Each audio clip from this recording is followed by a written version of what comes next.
তো আজকে হচ্ছে 5ই জুন 2024।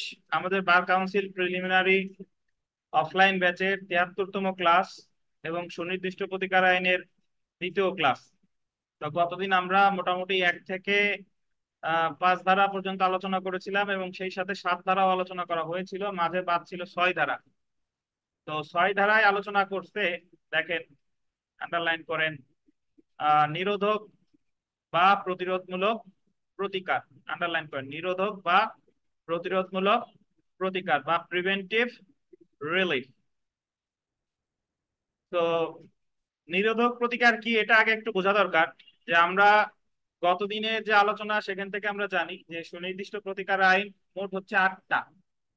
8 প্রকার প্রতিকার মঞ্জুর করতে পারে কয়টা উপায়ে? 5টি উপায়। তো 5টি উপায়ের মধ্যে প্রথম 5-এর কতে ছিল, 5 ধারা 5-এর সাবসেকশন ক, সেখানে বলা হয়েছিল কোন সম্পত্তি দখল গ্রহণ করে তা দাবিদারকে অর্পণের মাধ্যমে। ওখানে ছিল একটা প্রতিকার।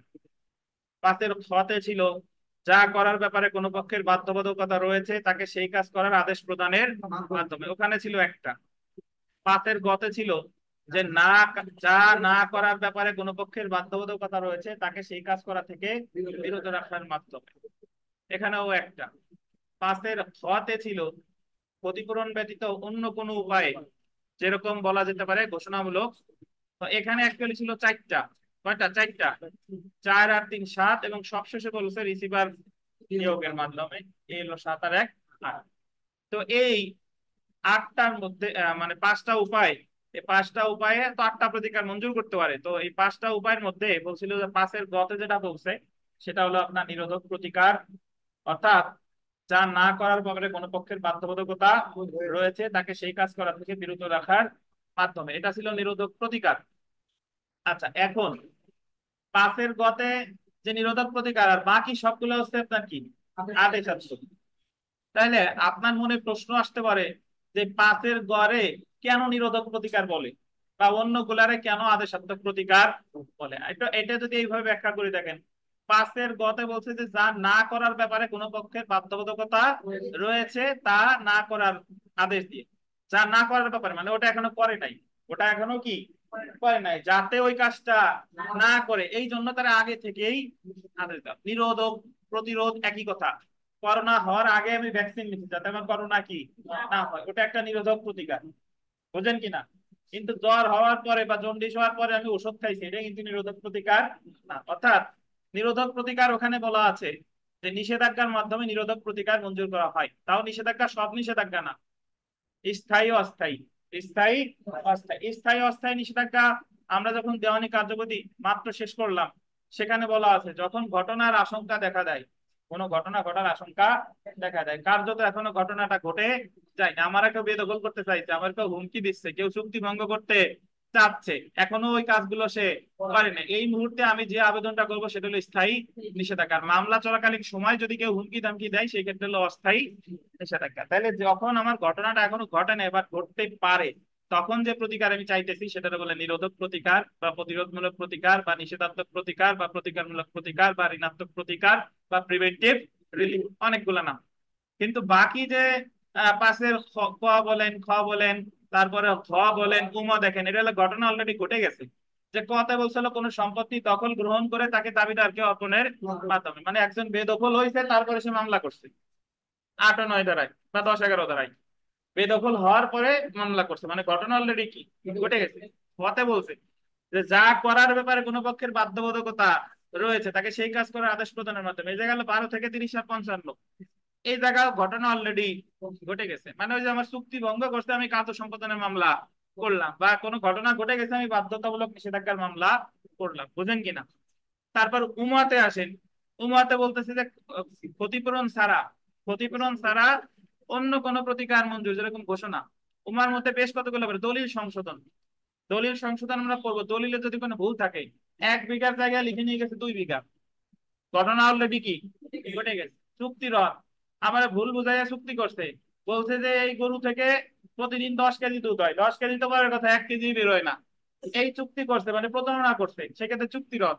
দলিল বাতিল, আমার বিরুদ্ধে শুধু শুধু একটা ভুয়া জাল দলিল তৈরি করছে, ঘটনা অলরেডি কি ঘটে গেছে। ঘোষণামূলক, আমার সত্তরে বা আমার অধিকার রেখেও অস্বীকার করতেছে, অলরেডি ঘটনা ঘটে গেছে, তখন এই যে পাশের খ, পাশের আর রিসিভার নিয়োগের মাধ্যমে রিসিভারও অলরেডি যখন একটা মামলা চলমান আছে, ঘটনা ঘটে গেছে তখনই। এই কারণে যখন ঘটনা ঘটে গেছে তখন যে আপনি যে প্রতিকারটা পাইতেছেন এটা বলে আদেশাত্মক প্রতিকার। আর যখন ঘটনা এখনো কি ঘটে নাই তখন সেটা বলে কি নিরোধক। নিরোধক প্রতিকার, নিষেধাত্মক প্রতিকার, তার প্রতিরোধমূলক প্রতিকার, প্রিভেন্টিভ রিলিফ, অনেক বললাম। দেখেন এবার আমরা একটু পড়ি। নিরোধকমূলক প্রতিকার, প্রিভেন্টিভ রিলিফ অর্থ সুনির্দিষ্ট প্রতিকার আইনের গোলদেন 6 ধারায় প্রতিরোধমূলক প্রতিকার বা প্রিভেন্টিভ রিলিফকে সংজ্ঞায়িত করা হয়েছে। সো যদি আপনাকে প্রশ্ন করে যে প্রিভেন্টিভ রিলিফ আছে কয় ধারায়, 6 ধারায়। তারপর দেখেন 6 ধারায় বলা হয়েছে, আন্ডারলাইন করেন, 5 ধারার গ অনুচ্ছেদের অধীন যে সুনির্দিষ্ট প্রতিকার মঞ্জুর করা হয় তা হলো নিরোধকমূলক প্রতিকার বা প্রতিরোধমূলক প্রতিকার। 5-এর মানে 6 ধারায় বলতেছে যে 5-এর গতে যে প্রতিকার মঞ্জুর করা হয় সেটারে বলে কি নিরোধক প্রতিকার। তারপরে দেখেন, সুতরাং নিরোধমূলক প্রতিকার বা প্রিভেন্টিভ রিলিফ অর্থ হলো এক প্রকারের সুনির্দিষ্ট প্রতিকার যা মঞ্জুর করা হয়, আন্ডারলাইন করবেন, কোনো ব্যক্তিকে এমন কোনো কাজ করা হতে বিরত থাকার আদেশ প্রদান দিয়ে যা না করার ব্যাপারে তার বাধ্যবাধকতা আছে। সুতরাং নিরোধমূলক বা প্রতিরোধমূলক প্রতিকারও এক প্রকারের কি প্রতিকার, সুনির্দিষ্ট প্রতিকার। তাহলে যদি আপনাকে পরীক্ষায় প্রশ্ন করে যে নিরোধমূলক প্রতিকারের সংজ্ঞা দিছে কত দ্বারাই, 6 দ্বারায়, আর 6 বলছে যে 5-এর গতে যে প্রতিকার মঞ্জুর করে সেটাকে বলে নিরোধকমূলক প্রতিকার। এবার আমরা চলে আসি, দেখেন যেভাবে নিরোধমূলক প্রতিকার মঞ্জুর করা যায়, ধারা কত 52, সুনির্দিষ্ট প্রতিকার আইনের 52 ধারায় বলা হয়েছে যে, আন্ডারলাইন করবেন, স্থায়ী বা অস্থায়ী, এটা বললেন, স্থায়ী বা অস্থায়ী নিষেধাজ্ঞার দ্বারা আদালতের বিবেচনায় নিরোধমূলক প্রতিকার মঞ্জুর করা হয়। এই কথাটা 52 ধারাটা বললেন কত ধারায়, নিরোধমূলক প্রতিকার কিভাবে মঞ্জুর করে এই কথাটা বলছে কত ধারায়, 52 ধারায়। 52 ধারায় বলছে কি কি নিষেধাজ্ঞা, স্থায়ী বা অস্থায়ী, স্থায়ী বা অস্থায়ী নিষেধাজ্ঞা দ্বারা আদালতের বিবেচনায় নিরোধমূলক প্রতিকার মঞ্জুর করা হয়। ইংলিশটা আন্ডারলাইন করেন, preventive relief is granted at the discretion of the court by injunction, temporary or perpetual. তো আপনাকে এইভাবে বলতে পারে যে নিরোধমূলক প্রতিকার মঞ্জুর করে কিসের মাধ্যমে, নিষেধাজ্ঞার মাধ্যমে। কি কি নিষেধাজ্ঞা, কত ধারায় বলছে, 52 ধারায়। তাহলে বিরোধমূলক প্রতিকার যদি আমার পরীক্ষায় প্রশ্ন আসে, আমার 3টা ধারা অবশ্যই আলোচনা করতে হবে, 6, 5-এর গ আর কত 52। এখন 6, 5-এর গ আর 52-এর ভিতরে পার্থক্য কি, যদি বলে সংজ্ঞা দিছে কত ধারায়, 6 ধারায়। 6 ধারায় বলছে যে 5-এর গতে যে প্রতিকার মঞ্জুর করে সেটা নিরোধমূলক প্রতিকার বলে। কিভাবে মঞ্জুর করা হয়, 52 ধারায়, স্থায়ী আর অস্থায়ী নিষেধাজ্ঞা মঞ্জুরের। আচ্ছা, এবার তাহলে আমরা চলে আসি যে আদালত নিরোধমূলক বা প্রতিরোধমূলক প্রতিকার বা প্রিভেন্টিভ রিলিফ মঞ্জুর করে নিষেধাজ্ঞার মাধ্যমে, সাধারণত অস্থায়ী নিষেধাজ্ঞা বা টেম্পোরারি ইনজাংশন বা স্থায়ী নিষেধাজ্ঞা পারপিচুয়াল ইনজাংশন এর মাধ্যমে। সুতরাং নিষেধাজ্ঞা, অস্থায়ী নিষেধাজ্ঞা এবং স্থায়ী নিষেধাজ্ঞা হলো নিরোধমূলক বা প্রতিরোধমূলক প্রতিকারের উদাহরণ। বলেন তো বাধ্যতামূলক নিষেধাজ্ঞা কি নিরোধকমূলক প্রতিকার কিনা, বাধ্যতামূলক নিষেধাজ্ঞা নিরোধকমূলক প্রতিকার কেন না, কারণ বাধ্যতামূলক নিষেধাজ্ঞার আবেদন করা হয় যখন অলরেডি ঘটনাটা ঘটে গেছে। তো জেনে রাখা ভালো, দেখেন জেনে রাখা ভালো যে আপনি কোথাও যাত্রায় যাওয়ার আগে, গাড়িতে উঠার আগে যদি বমির ট্যাবলেট খান, এটিকে আদেশাত্মক প্রতিকার না নিরোধকমূলক প্রতিকার, বুঝলেন কিনা। বমি হয়ে যাওয়ার পরে খাইলে কিন্তু আর এটা নিরোধকমূলক প্রতিকার, আপনি তো ওষুধ খাইতেছেন যাতে ওই জিনিসটা আমার না হয়। দেখেন অস্থায়ী নিষেধাজ্ঞা টেম্পোরারি ইনজাংশন বা স্থায়ী নিষেধাজ্ঞা পারপিচুয়াল ইনজাংশন নিরোধকমূলক প্রতিকার হলো, এটা আন্ডারলাইন করেন, বাধ্যতামূলক নিষেধাজ্ঞা ম্যান্ডেটরি ইনজাংশন নিরোধকমূলক প্রতিকার না, বাধ্যতামূলক নিষেধাজ্ঞা হলো আন্ডারলাইন করেন আদেশাত্মক প্রতিকার, স্টার দেন, দুইটা স্টার দেন। তাহলে পরীক্ষা যদি প্রশ্ন আসে যে নিম্নের কোন নিষেধাজ্ঞাটি নিরোধকমূলক প্রতিকার না, কোনটা প্রতিকার না বলছে না, কোনটা বাধ্যতামূলক নিষেধাজ্ঞা। তারপরে দেখেন যে নিরোধমূলক প্রতিকার বা প্রিভেন্টিভ রিলিফ মঞ্জুর করা বা না করা আদালতের কি ক্ষমতা, বিবেচনামূলক ক্ষমতা বা ডিসক্রিশনারি পাওয়ার।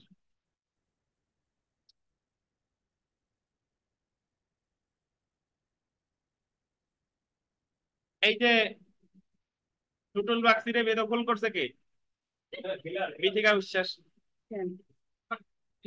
দেখেন বিগত বছরের প্রশ্ন, সেই যে বেদখল করলে কি মামলা হবে পরে আসতেছি।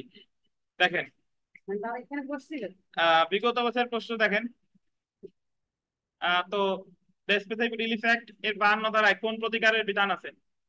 নিরোধমূলক নাকি প্রতিরোধমূলক প্রতিকার মঞ্জুর করা যেতে পারে কিসের মাধ্যমে? নিষেধাজ্ঞার দ্বারা। যদি বলে কি নিষেধাজ্ঞা? স্থায়ী বা। অনলাইনে যারা আছেন তারা কথা ঠিক মতো শুনতে পাচ্ছেন?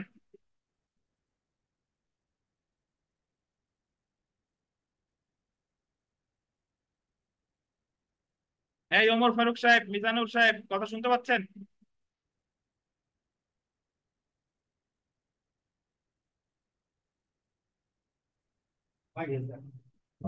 হ্যালো।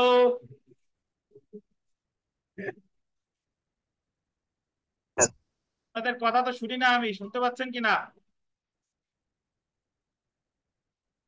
Disconnect. Connected. হ্যালো।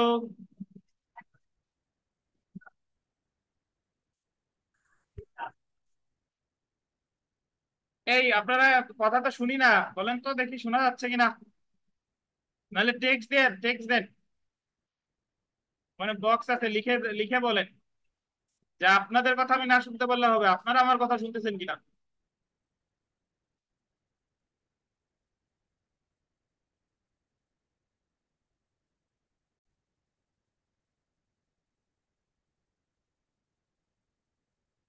আচ্ছা, ধন্যবাদ। শুনতে পাচ্ছেন, ধন্যবাদ।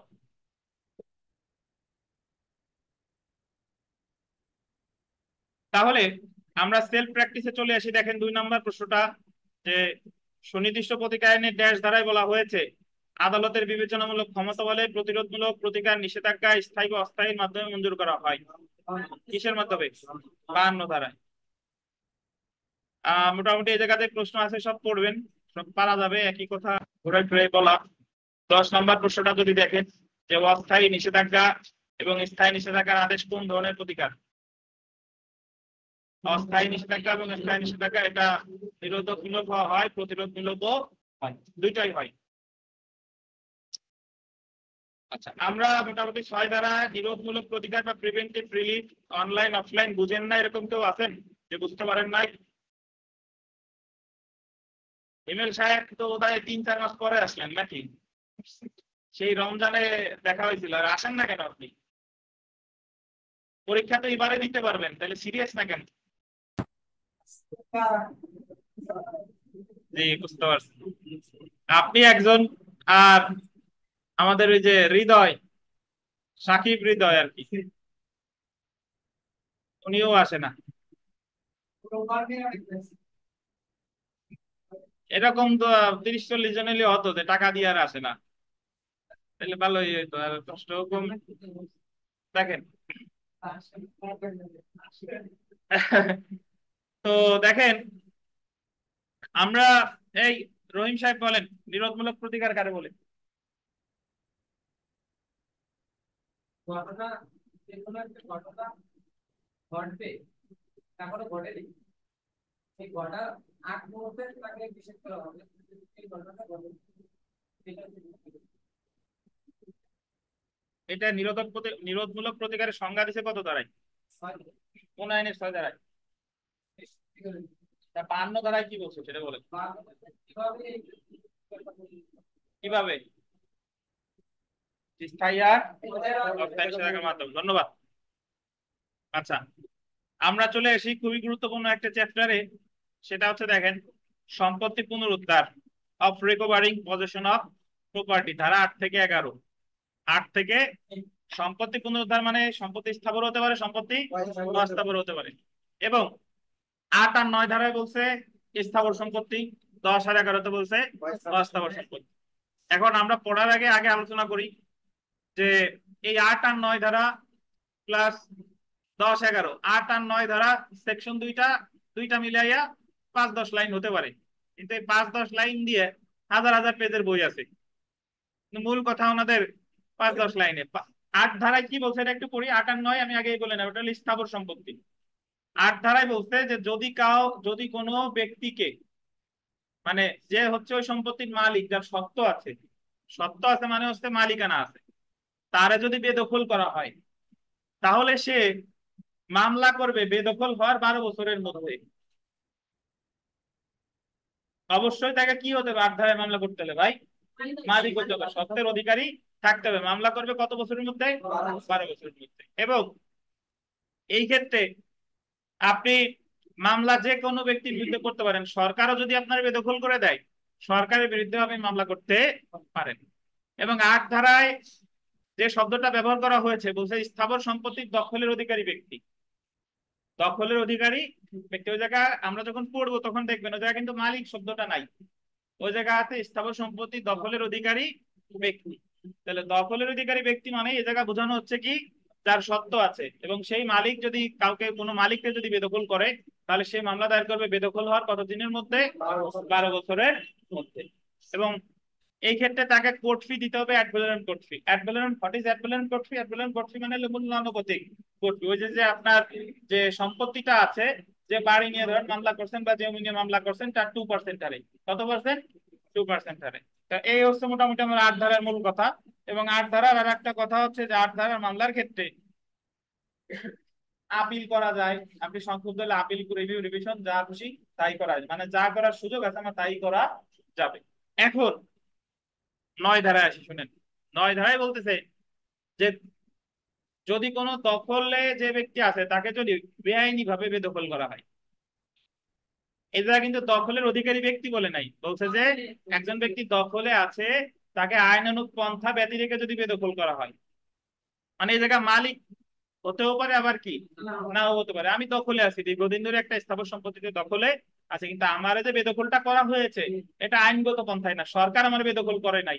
এই বেদখলটা করছে যে কোনো ব্যক্তি, আইসা আমার জোরপূর্বক আমারে টেনে হিস্ট্রে বের করে দিছে বা আমারে হত্যার হুমকি দিয়ে আমার তাড়িয়ে দিছে। তো যদি কাউকে বেআইনি ভাবে বেদখল করা হয়, তাহলে তার সম্মতি ছাড়া, তাহলে সে যেদিন থেকে বেদখল হলো তার সেই থেকে 6 মাসের মধ্যে সে মামলা দায়ের করতে পারবে। এখন 9 ধারার মামলায় সে মালিক হতেও পারে আবার কি নাও হতে পারে। এবং এই 9 ধারার মামলায় আপনার কোর্ট ফি দিতে হয় অ্যাড ভ্যালোরাম কোর্ট ফিসের অর্ধেক, মানে 8 ধারায় যে কোর্ট ফি হতো তার কত? অর্ধেক। এখন 9 ধারার মামলা আবার একটা নিয়ম আছে। 9 ধারার মামলায় আপনার সত্য প্রমাণ করা লাগে না, শুধু দেখাইতে হবে বেদখল। আমি দখলে ছিলাম 6 মাসের মধ্যে, দখলে ছিলাম 6 মাসের, মামলা দায়েরের 6 মাসের মধ্যে আমার কি করেছে? বেদখল করেছে। 9 ধারার মামলায় সত্যের কোনো প্রশ্ন নাই। এখন আপনার কাছে যদি প্রশ্ন করা হয় যে আপনি দীর্ঘদিন যাবত মাসুদ একটা বাড়িতে আছে, তো মাসুদ ওই বাড়ির মালিক, এখন মাসুদকে যদি কেউ বেআইনি ভাবে বেদখল করে, তাহলে মাসুদকে 8 ধারা মামলা করবে নাকি 9 ধারা মামলা করবে? শুনেন, প্রথমত উনি যেহেতু মালিক, উনি 8 ধারা মামলা করতে পারে। আবার আমি যদি 9 ধারা মামলা করতে, মালিক হলেও করা যায় না হলেও করা যায়। এই জায়গায় দেখতে হবে আমার দখল ছিল কিনা। তো মাসুদ এক্ষেত্রে 8 ধারা বা 9 ধারা দুইটাই করতে পারে, তবে যে কোনো একটা। যদি এরকম করেন যে উনি 9 ধারা মামলা করছে, 9 ধারা মামলা কেন করবে? কারণ 9 ধারা মামলা আমার কোর্ট ফি দেওয়া লাগে অর্ধেক। কোর্ট ফি দেওয়া লাগে কি অর্ধেক। 9 ধারার মামলায় মাসুদ যদি হেরে যায়, তাহলে তো মাসুদ তো 8 ধারার মামলা ওনার হাতে আছে, উনি তো মালিক আছেই। বুঝেন কিনা? 9 ধারার মামলা যদি উনি হেরে যায়, তাহলে তো উনি যেহেতু সত্য আছে, তাহলে তো 8 ধারার মামলা উনি করতে পারবে। কিন্তু মাসুদ যদি মালিক না হতো, তাহলে ওনার হাতে অপশন ছিল শুধুমাত্র কয় ধারা? 9 ধারা। বুঝেন কিনা? এখন রুবেল সাহেব বলেন যে কনস্ট্রাকটিভ প্রেজুডিকাটা কারা বলে, মনে আছে কিনা?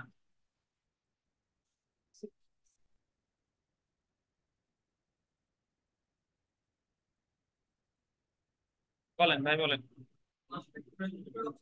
কোনো একটা বিষয়ে আরো অনেক একই বিষয়ে আরো অনেক পাওয়া যেত, কিন্তু পরবর্তীতে ওটা চাওয়া হয় না, যে বিষয়ে আসলে মামলা করা যাবে। এটা হচ্ছে 11 ধারা সাবসেকশন 4 বলা। হ্যাঁ ধন্যবাদ। মানে যে কারণ বা যে যুক্তি আমি আগের মামলায় দেখাইতে পারতাম, বা ওই প্রতিকারটা আমি আগের মামলায় চাইতে পারতাম। তো আমি যদি আগের মামলায় না চাই, তাহলে পরের মামলায় আমি আর চাইলে আদালত বলবে এটা পরোক্ষ দোষারোপ বা কনস্ট্রাকটিভ রেজ জুডিকাটা দ্বারা পালিত হবে। এখন আপনি আমাদের একটাই ব্যতিক্রম আছে কনস্ট্রাকটিভ রেজ জুডিকাটার। এই 9 ধারার মামলা আমি করছি, হেরে গেছি, তারপরে আমি 8 ধারার মামলা করতে পারবো। এই জায়গায় আদালত আমার বলবে না যে আপনি তো এই আপনাদের সত্য আছে, তো আপনি আগের মামলায় দেখাইতে পারতেন, সো পরের মামলাটা আপনার বাড়িতে হবে। এটা বাড়িতে হবে না, কারণ 9 ধারাই বলা আছে, আমরা একটু পরে করবো যে ওই ধারায় বলা আছে যে দখল ছাড়াও যদি আরো কোনো প্রতিকার সত্য থাকে সে সত্যও চাইতে পারে। যেহেতু ধারায় আমার বৈধতা দিয়ে দিয়েছে, তো 9 ধারার মামলা করার পরেও আমি কি মামলা করতে পারবো? যদি হেরে যাই 8 ধারা মামলা করতে পারবো। এখন আট আট ধারার মামলা আমি বললাম যে যে কোনো ব্যক্তির বিরুদ্ধে করা যায়, কিন্তু 9 ধারার মামলায় যদি আপনার এই আইনগত পন্থায় বেদখল করে, মানে সরকার যদি বেদখল করে, আপনি সরকারের বিরুদ্ধে 9 ধারার মামলা করতে পারবেন না। বুঝেন কিনা? এবং 9 ধারার মামলায় আপিলও করা যায় না, রিভিউ করা যায় না। করা যায় কি? কিন্তু 8 ধারার মামলায় সবকিছুই করা যায়। এই হলো মোটামুটি 8 আর 9 থিম বুঝাইলাম। এটা হলো মেইন কথা। এখন এটা নিয়ে বিস্তারিত আলোচনা করা হয়েছে, অনেক অনেক পেজ আছে, আমরা পড়বো, দেখবেন। তবে একটা জিনিস মনে রাখবেন, 8 ধারায় আপনার দেখাইতে হবে সত্য, দখল প্রমাণ না করলেও চলে। আর 9 ধারায় আমার দেখাইতে হবে কি? দখল। সত্য প্রমাণ না করলেও। আচ্ছা, ধন্যবাদ। দেখেন,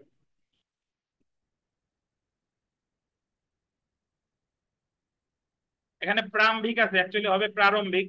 পয়লা ফলা আকার আর রটা উনি নাই, ভুলটা এখন চোখে পড়ে নাই।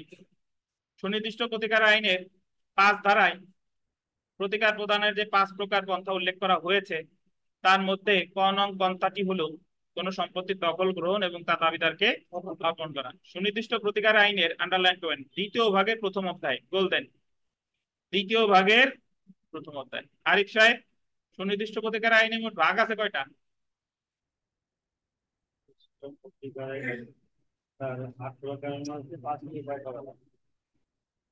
ভাগ ভাগ কতদিন লেখাইছিলাম?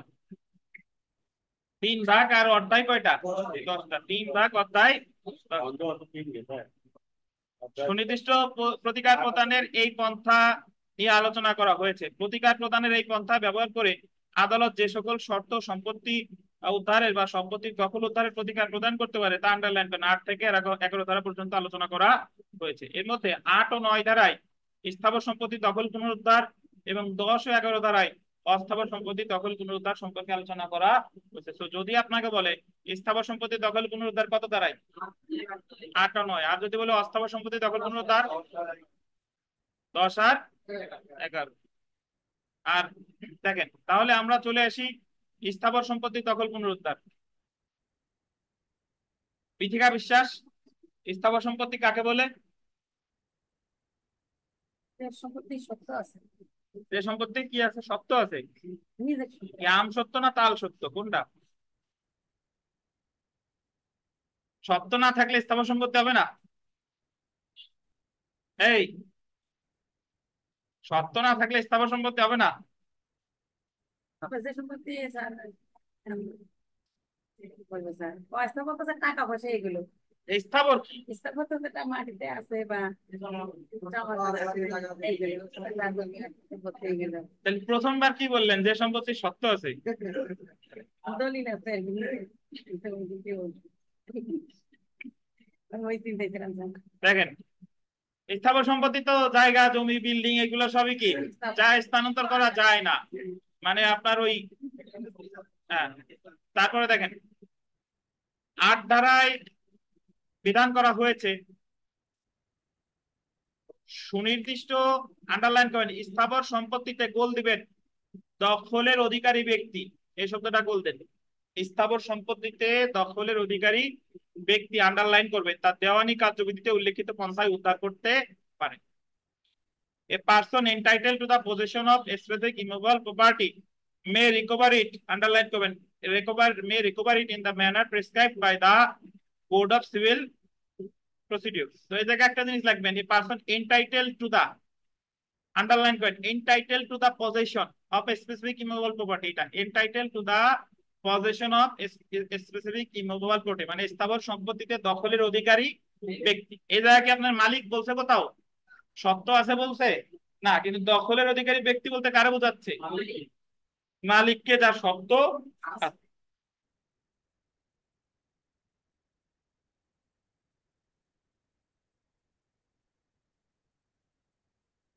অন্যদিকে 9 ধারায় বিধান করা হয়েছে যদি কোনো ব্যক্তি স্থাবর সম্পত্তি হতে দখলচ্যুত হয়, আন্ডারলাইন করবেন, তার সম্মতি ছাড়া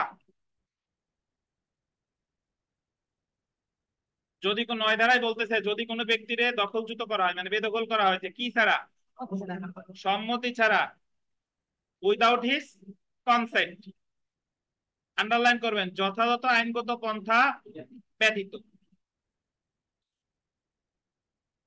otherwise than in due course of law, যথাযথ আইনগত পন্থা ব্যতিরেক্ত। তাহলে বল দিবেন সে, আন্ডারলাইন করবেন তার মাধ্যমে দাবিদার কোনো ব্যক্তি, সে অথবা তার মাধ্যমে দাবিদার কোনো ব্যক্তি মামলার মাধ্যমে তার দখল পুনরুদ্ধার করতে পারে, যদিও এইরূপ মামলায় গোল দিবেন অন্য যে কোনো শর্ত দাবি করা যায়। খুব গুরুত্বপূর্ণ একটা লাইন। তার মানে যদি কাউরে বেদখল করে বেআইনি ভাবে তাহলে 9 ধারা মামলা করতে পারবে। ধরেন মাসুদরে বেদখল করছে, 9 ধারা মামলা মাসুদ করতে পারে, অথবা মাসুদ যদি কাউরে ক্ষমতা দেয়, মাসুদ বললো আলামিন সাহেবরে যে আপনি আমার পক্ষে মামলাটা করেন, সেও করতে পারবে। এই যে দেখেন সে অথবা তার মাধ্যমে দাবিদার কোনো ব্যক্তি, বুঝেন কিনা, যে বেদখল হয়েছে সেও পারে অথবা তার মাধ্যমে দাবিদার কোনো ব্যক্তিও পারে। কিন্তু 8 ধারার মামলা করতে হলে যে মালিক তাকেই মামলাটা দায়ের করতে হবে।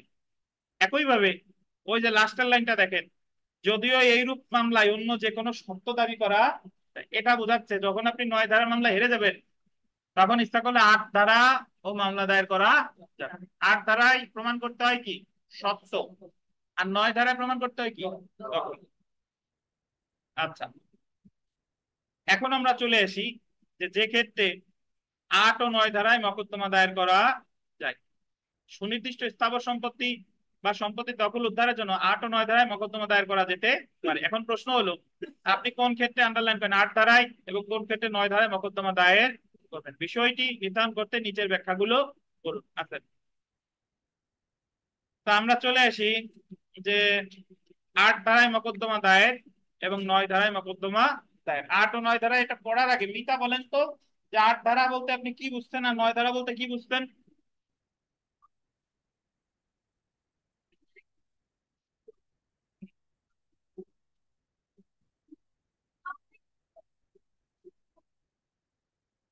হুম, তাহলে 8 ধারার মামলা কয়দিনের মধ্যে করতে হয়, আর 9 ধারার 6 মাসের মধ্যে। ধন্যবাদ। তাহলে আমরা 8 ধারাটা দেখি যে সুনির্দিষ্ট স্থাবর সম্পত্তি উদ্ধারের জন্য 8 ধারায় বল দিবেন দুইটি ক্ষেত্রে মকদ্দমা দায়ের করা যায়। আন্ডারলাইন করবেন মালিক কর্তৃক সত্ত্বের উপর ভিত্তি করে মকদ্দমা দায়ের, suit based on the title by ownership. আর দখলি সত্ত্বের উপর ভিত্তি করে মকদ্দমা দায়ের, a suit based on possessory title. So what is দখলি সত্ত্ব বা পজেসরি টাইটেল? শুনেন, একটা জমিতে মালিক হতে পারে দুই ভাবে, একটা হলো মালিকানা সত্ত্ব আর একটা হলো দখলি সত্ত্ব।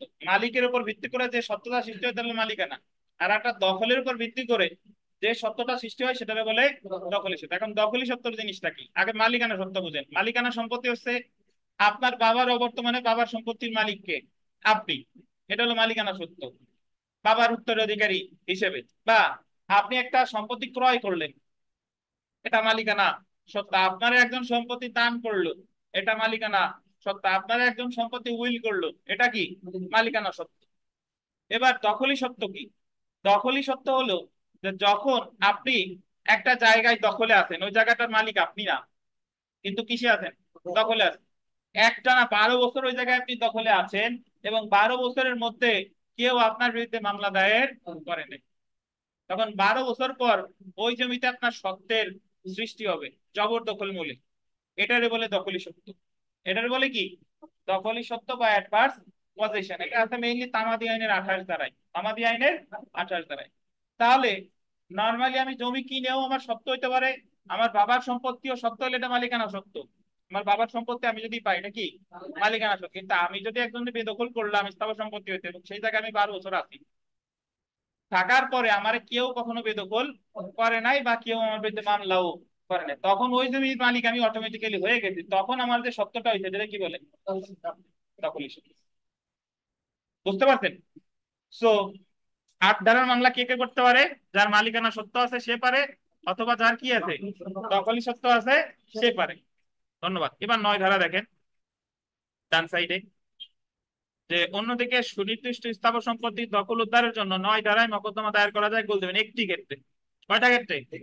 একটি ক্ষেত্রে। শুধুমাত্র আন্ডারলাইন করেন, বাদীর পূর্ববর্তী দখলের উপর ভিত্তি করে মোকদ্দমা দায়ের করা যায় যে ক্ষেত্রে, আন্ডারলাইন করেন, বাদীর সম্মতি ছাড়া উইদাউট কনসেন্ট এবং আইনগত পন্থা ব্যতীত তাকে বেদখল করা হয়েছে। তার সম্মতি ছাড়া এবং আইনগত পন্থা ব্যতীত, তার সম্মতি ছাড়া এবং কি আইনগত পন্থা ব্যতীত। এখন দেখেন, সুতরাং 8 ধারায় মোকদ্দমা দায়ের করা যায় সত্যের উপর ভিত্তি করে বেস্ট অন টাইটেল এবং দখলি সত্যের উপর ভিত্তি করে বেস্ট অন পদচারী টাইটেল। এই কারণে 8 ধারা মোকদ্দমা দায়ের করতে পারে যার যে ব্যক্তির স্থাবর সম্পত্তিতে কি আছে, সত্য আছে বা দখলি সত্য আছে। 9 ধারায় মোকদ্দমা দায়ের করা যায় পূর্ববর্তী দখলের উপর ভিত্তি করে, আন্ডারলাইন করে, এ sweet merely best on previous position, যে ক্ষেত্রে বাদীর সম্মতি এবং আইনগত পন্থা ছাড়া বলপূর্বক তাকে কি দখলচ্যুত করা হয়েছে। আচ্ছা, তো যদি আমরা উদাহরণে আসি, দেখেন উদাহরণ 1 নাম্বারটা দেখেন। উদাহরণ 1, যেমন 8 ধারায় সত্য বা দখলি সত্যের উপর ভিত্তি করে, আন্ডারলাইন করবেন, উচ্ছেদের মোকদ্দমা দায়ের করা যেতে পারে। এটা গুরুত্বপূর্ণ, আন্ডারলাইন। উচ্ছেদের মামলাটা গোল দেন, উচ্ছেদের মামলা গোল দিয়ে 3টে স্টার দেন। আর ইংরেজিতে বলে, আন্ডারলাইন করেন, a suit for ejectment on the basis of title. এটাও বিবিআই, আন্ডারলাইন করেন, a suit for ejectment on the basis of title, a suit for ejectment on the basis of title. তো যদি আপনাকে বলে যে উচ্ছেদের মামলা করা হয় কত ধারায়? 8 ধারায়। দেখেন, এ উত্তরাধিকার সূত্রে এক খণ্ড জমির মালিক হয়। বি, এ যে জমির মালিক হয়েছে এটা কি সূত্রে হয়েছে?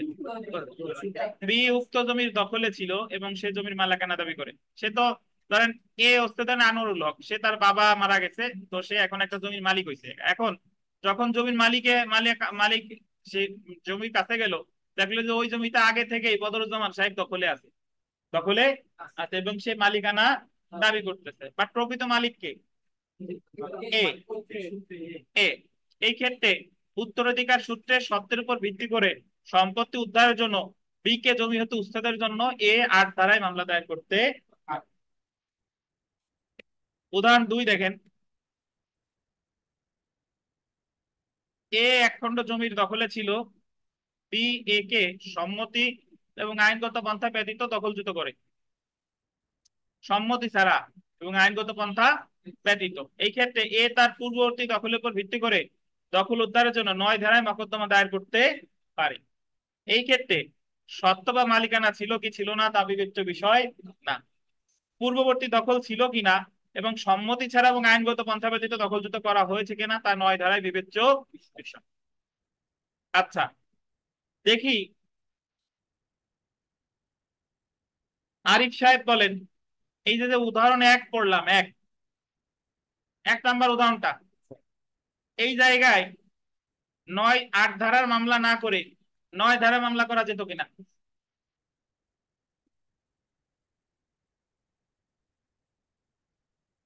সবাই পড়েন, উত্তর দিন না। আরিফ সাহেবের জিজ্ঞেস করলাম, উনি না পারলে অন্যদের জিজ্ঞেস করবো। এই যে উদাহরণ 1টা পড়লাম, এই জায়গায় কি 8 ধারার মামলা না করে 9 ধারার মামলা করা যেত কিনা?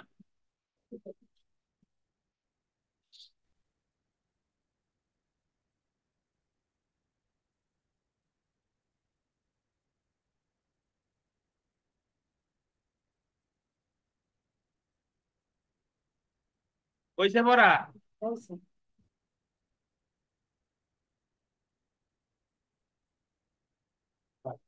বলেন।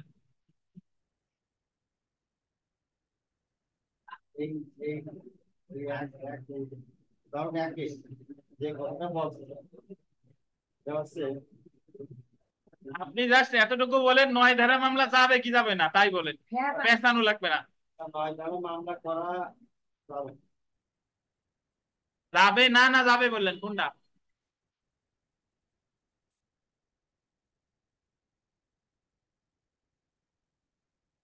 আচ্ছা, কি কারণে যাবে না এবার বলেন, কেন যাবে না?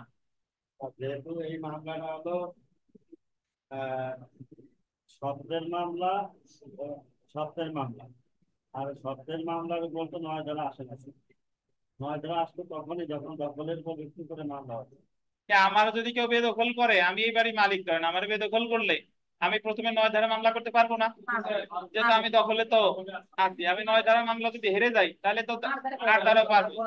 তাহলে এখন আপনি বলতেছেন এখন এই উদাহরণটাই কি 9 ধারা মামলা করা যাবে কিনা, এটা ছিল আমার প্রশ্ন। এই তপন সরকার বলেন। মাসুদ, স্যার, এই উদাহরণে 9 ধারা মামলা করা যাবে। কেন যাবে না, ব্যাখ্যা দেন। যাবে না, এটা হচ্ছে এখানে এ হচ্ছে মালিকানা পৈতৃক সম্পত্তি, হ্যাঁ, আর তখন তো হচ্ছে বি, তো বি হচ্ছে এ তো দখলেই ছিল না, দখলে ছিল না। তা সে 9 ধারা মামলা কেমনে করবে? 9 ধারায় তো আমার সত্য দেখানো লাগে না, 9 ধারা আমার দেখাইতে হবে কি দখল আর বেদখল। এ যদিও ওই জমির মালিক, বাট এ কি আদৌ ওই জায়গা দখলে ছিল? ছিল না। তাহলে এই জায়গা 9 ধারা মামলা করে তো তার কোনো লাভ নেই। 9 ধারায় আমার দেখাইতে হয় আমি দখলে ছিলাম, 6 মাসের মধ্যে আমার বেদখল। বুঝেন কিনা? আচ্ছা, জেনে রাখা বলো, মিথ্যা অবশ্যই তো বোঝেন নাই, সত্যি কথা বলেন। স্যার, আমি তো স্যার, বলেন। স্যার, আমি মনে করছি স্যার, যদি ওর তো আল্লাহকে বাবার সম্পত্তি সে পাইছে, পাইলে সে তাহলে কেন করতে পারবে না? সে তো দখলে মামলা তো দখলই সরকারের উপর উনি তো দেখেন দখলে ছিল না, তত উনি বাবার সম্পত্তির মালিক হোক বা নিজের কিনা সম্পত্তির মালিক হোক। দুটাই পারে, কিন্তু এই এই ক্ষেত্রে পারে না, এই ক্ষেত্রে পারে না। জি, এই ক্ষেত্রে ছিল না, আপনি পাবে না, কিন্তু যদি নিজের কিনা সম্পত্তি কি হয়েছে টোটাল বাসী কি বললেন বুঝি নাই। বি রে যদি জোরপূর্বক উচ্ছেদ করে এ যাইয়া, তাহলে আবার বি মামলা করবে 9 ধারায়। কিনা সম্পত্তি তো তাহলে পারতো না, দখলে থাকলেই দখল থাকতে হবে। আপনি তো মূল কথাই বোঝেন নাই রে বিটিকা। বি কিটা রে কিটা তাই কেমন এই দখলে ছিল, আর এতটা বাবার সম্পত্তি পাইছে। বি যদি সেটা বোঝে তাহলে বোঝে না বি নয় এই রাখেন আপনার। আর এই আগে চলে গেল বোঝেন না? আচ্ছা, এই কথা শুনেন, এই জায়গায় এ হচ্ছে তার বাবার সম্পত্তি পাইছে, পাওয়ার পরে সে গিয়ে দেখুন বি তার চাচা যে জমি দখল নিতে গেছে, দেখলে বি হলো দীর্ঘদিন যাবত ওই জমিতে আছে, এবং বি বলতেছে এই জমি তোমার বাপের না, এই জমি হলো আমার, বাট অ্যাকচুয়ালি জমির মালিক হচ্ছে এ। তখন এ গিয়ে 8 ধারা মামলা করছে, কারণ সে সত্য আছে। কিন্তু আমার প্রশ্ন ছিল এই জায়গায় এ তার চাচার বিরুদ্ধে 9 ধারা মামলা করতে পারবে কিনা? পারবে না। কেন পারবে না? ওই জমিতে তার আগে থেকে দখলে গিয়েছিল, তার চাচা দখলে ছিল। যদি এমন হইতো যে এ আগে থেকেই দখলে ছিল, তারে বেদখল করতে, তাহলে প্রথমে 9 ধারা মামলা করতে পারতো, 9 ধারা হেরে গেলে সে 8 ধারা মামলা করতে পারতো।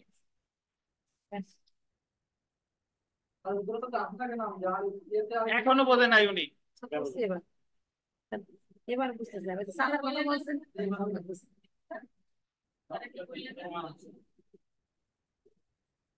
এই জেনে রাখা ভালো, দেখেন 8 ধারার মোকদ্দমা সত্য বা দখলী সত্যের উপর ভিত্তি করে উচ্ছেদের মামলা, এটা আন্ডারলাইন করুন, উচ্ছেদের মামলা বা suit for rejectment on the basis of title নামেও পরিচিত। তো যদি আপনাকে বলে যে suit for rejectment on the basis of title নামে পরিচিত কোন ধারার মামলা?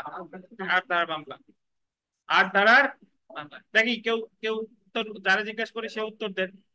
এই বিনা বিনা হালদার বলেন যে আপনাদের বাড়িতে আপনি একজনকে ভাড়া দিছেন, ভাড়া দেওয়ার পরে এখন ভাড়াটিয়া 2 বছর যাবত আছে, এখন আপনি তাকে বললেন যে আমার বাসা ছেড়ে দেন, বাসা ছেড়ে দেন, কিন্তু বারবার বলা সত্ত্বেও উনি বাসা ছাড়ে না।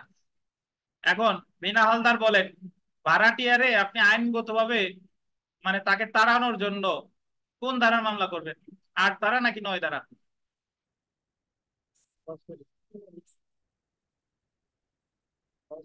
আচ্ছা বলেন কয় ধারা? 9 ধারা। 9 ধারা কেন, ব্যাখ্যা দেন। কে দখলে আছে? মামলা তো আপনি করতেছেন, মালিক করতেছে ভাড়াটিয়ার বিরুদ্ধে। বুঝি নাই। আপনি মালিক হিসেবে থেকে 9 ধারায় কেন মামলা করতেছেন সেটা আমার বোঝান। শিমেল সাহেব কয় ধারায় করা যাবে? হ্যাঁ, তাহলে এই জায়গায় তার বিরুদ্ধে, হ্যাঁ তাহলে এই জায়গায় মালিক দেখেন তো যে কোনো বাড়িওয়ালা যদি ভাড়াটিয়াকে উচ্ছেদ করতে চায় তাহলে তাকে কিন্তু 8 ধারার মামলা করতে হবে। আর যদি এরকম হতো যে বাড়িওয়ালা যায় জোরপূর্বক তারা টেনে হিঁচড়ে বের করে দিছে, তখন ভাড়াটিয়া কিন্তু উল্টো তার বিরুদ্ধে 9 ধারা মামলা করতে পারে। না, কেন 12 বছর প্রশ্ন আসছে কেন? ভাড়াটিয়া তো ভাড়াটিয়ারে যদি আমি আমার ভাড়াটিয়ারে টেনে হিসেবে বের করি, এটা তো আইনগত পন্থা ব্যতি রেখে আমার বেদখল করা হয়েছে, 6 মাসের মধ্যে 9 ধারা মামলা করবে। যে সে আদালতে বলবে ওনার বাড়ি উনার মালিক, বাড়ি আমি অস্বীকার করতেছি না, বাট দখলে তো আমি ছিলাম এবং আমার যে বেদখল করছে এটা কি পন্থায়? বেআইনি পন্থায়। তো বেআইনি পন্থায় তো সে আমার দখল বেদখল করতে পারে না।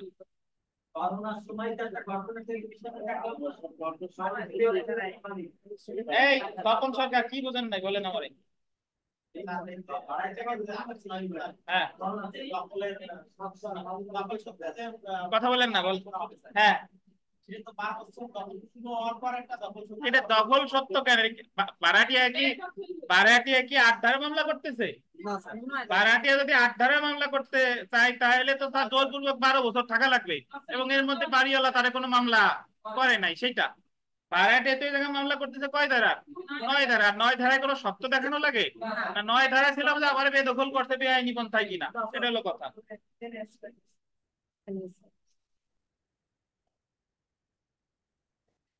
দেখেন, যে ব্যক্তি 8 ও 9 ধারা মোকদ্দমা দায়ের করতে পারে, যে ব্যক্তি 8 ধারা মামলা দায়ের করতে পারে, 8 ধারার অধীন সুনির্দিষ্ট স্থাবর সম্পত্তিতে দখলের অধিকারী ব্যক্তি, আন্ডারলাইন করে দখলের অধিকারী ব্যক্তি, person entitle to the possession of specific immovable property, স্থাবর সম্পত্তি পুনরুদ্ধারে মোকদ্দমা দায়ের করতে পারে। আর 9 ধারায় কে কে পারে দেখেন, 9 ধারার অধীন স্থাবর সম্পত্তি দখল পুনরুদ্ধার করার মোকদ্দমা দায়ের করতে পারে সম্মতি ছাড়া এবং আইনগত পন্থা ব্যতীত, আন্ডারলাইন করেন, যে ব্যক্তিকে দখলচ্যুত করা হয়েছে অথবা, অথবা শব্দটা বললেন, অথবা তার দ্বারা দাবিদার কোন ব্যক্তি, এনি পারসন ক্লেমিং থ্রু হিম। আচ্ছা, তো এই জায়গায় আন্ডারলাইন করেন দখলের অধিকারী ব্যক্তি বা person entitle to the possession of. আর একটা হচ্ছে দখলের অধিকারী ব্যক্তি অ্যাকচুয়ালি বলতে বোঝানো হচ্ছে, একটু যদি পড়ি দেখেন, 8 ধারায় মোকদ্দমা দায়ের করতে পারে শুধুমাত্র দখলের অধিকারী ব্যক্তি।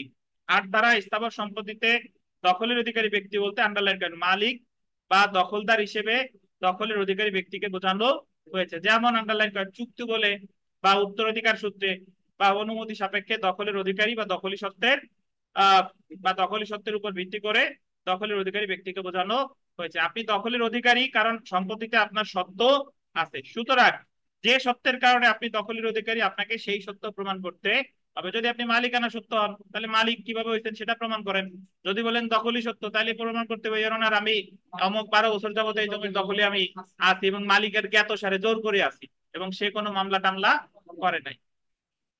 বা যে সত্যের কারণে আপনি দখল দাবি করেছেন আপনাকে সেই সত্যই প্রমাণ করতে হবে। দখলে আছেন কিনা সেটা বিবেচ্য বিষয় না। 8 ধারার মামলা একটা জিনিস মনে রাখবেন, আপনার প্রমাণ করতে হবে কি সত্য, আপনি দখলে আছেন কিনা এটা বিষয় না।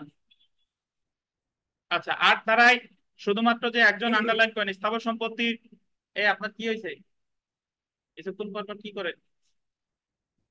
8 ধারায় শুধুমাত্র যে একজন স্থাবর সম্পত্তির মালিক তার সত্ত্বের উপর ভিত্তি করে মোকদ্দমা দায়ের করতে পারে তা নয়। আন্ডারলাইন করেন দখলের অধিকারী যে কোনো ব্যক্তি 8 ধারায় মোকদ্দমা দায়ের করতে পারে যদি সে সম্পত্তিতে তার সত্ত্ব প্রমাণ করতে পারে। তাহলে আমার 8 ধারার মামলা করতে পারে 2 ধরনের ব্যক্তি, যার মালিকানা সত্ত্ব আছে অথবা তার কি আছে দখলের সত্ত্ব আছে। আচ্ছা,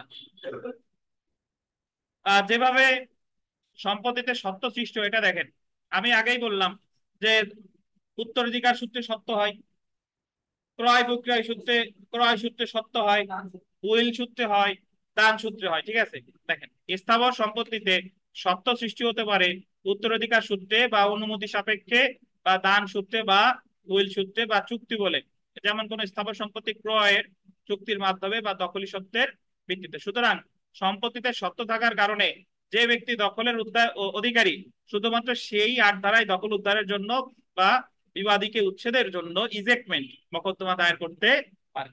দেখেন, এ বি এর বিরুদ্ধে সত্য ঘোষণা ও দখল উদ্ধারের মোকদ্দমা দায়ের করতে পারে। এখন একটা জিনিস, একটা কথা বলিনি, সেটা হচ্ছে যে ভাই ৮ ধারার মামলায় সবসময় ৮-এর সাথে যোগ হবে আর একটা ধারা ৪২।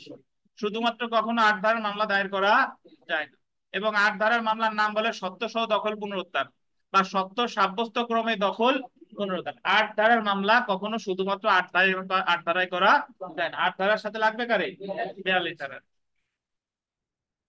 তো বাদী এ প্রমাণ করতে সক্ষম হয় যে সম্পত্তি বিষয়ে প্রথমে একটি দানপত্র হয়, পরবর্তীতে তার নিকট কি বিক্রয় করা হয়। আদালত এর পক্ষে উক্ত সম্পত্তি সত্য ঘোষণা বা দখলের প্রতিকার মঞ্জুর করে। আচ্ছা, এখন দখলি সত্য কি? এটা দখলি সত্য আমি আগেই বললাম যে সম্পত্তিতে আপনি দখলে আছেন কতদিন, কত বছর বলেন? 12 বছর। এবং এই 12 বছরের মধ্যে যদি কি না করে,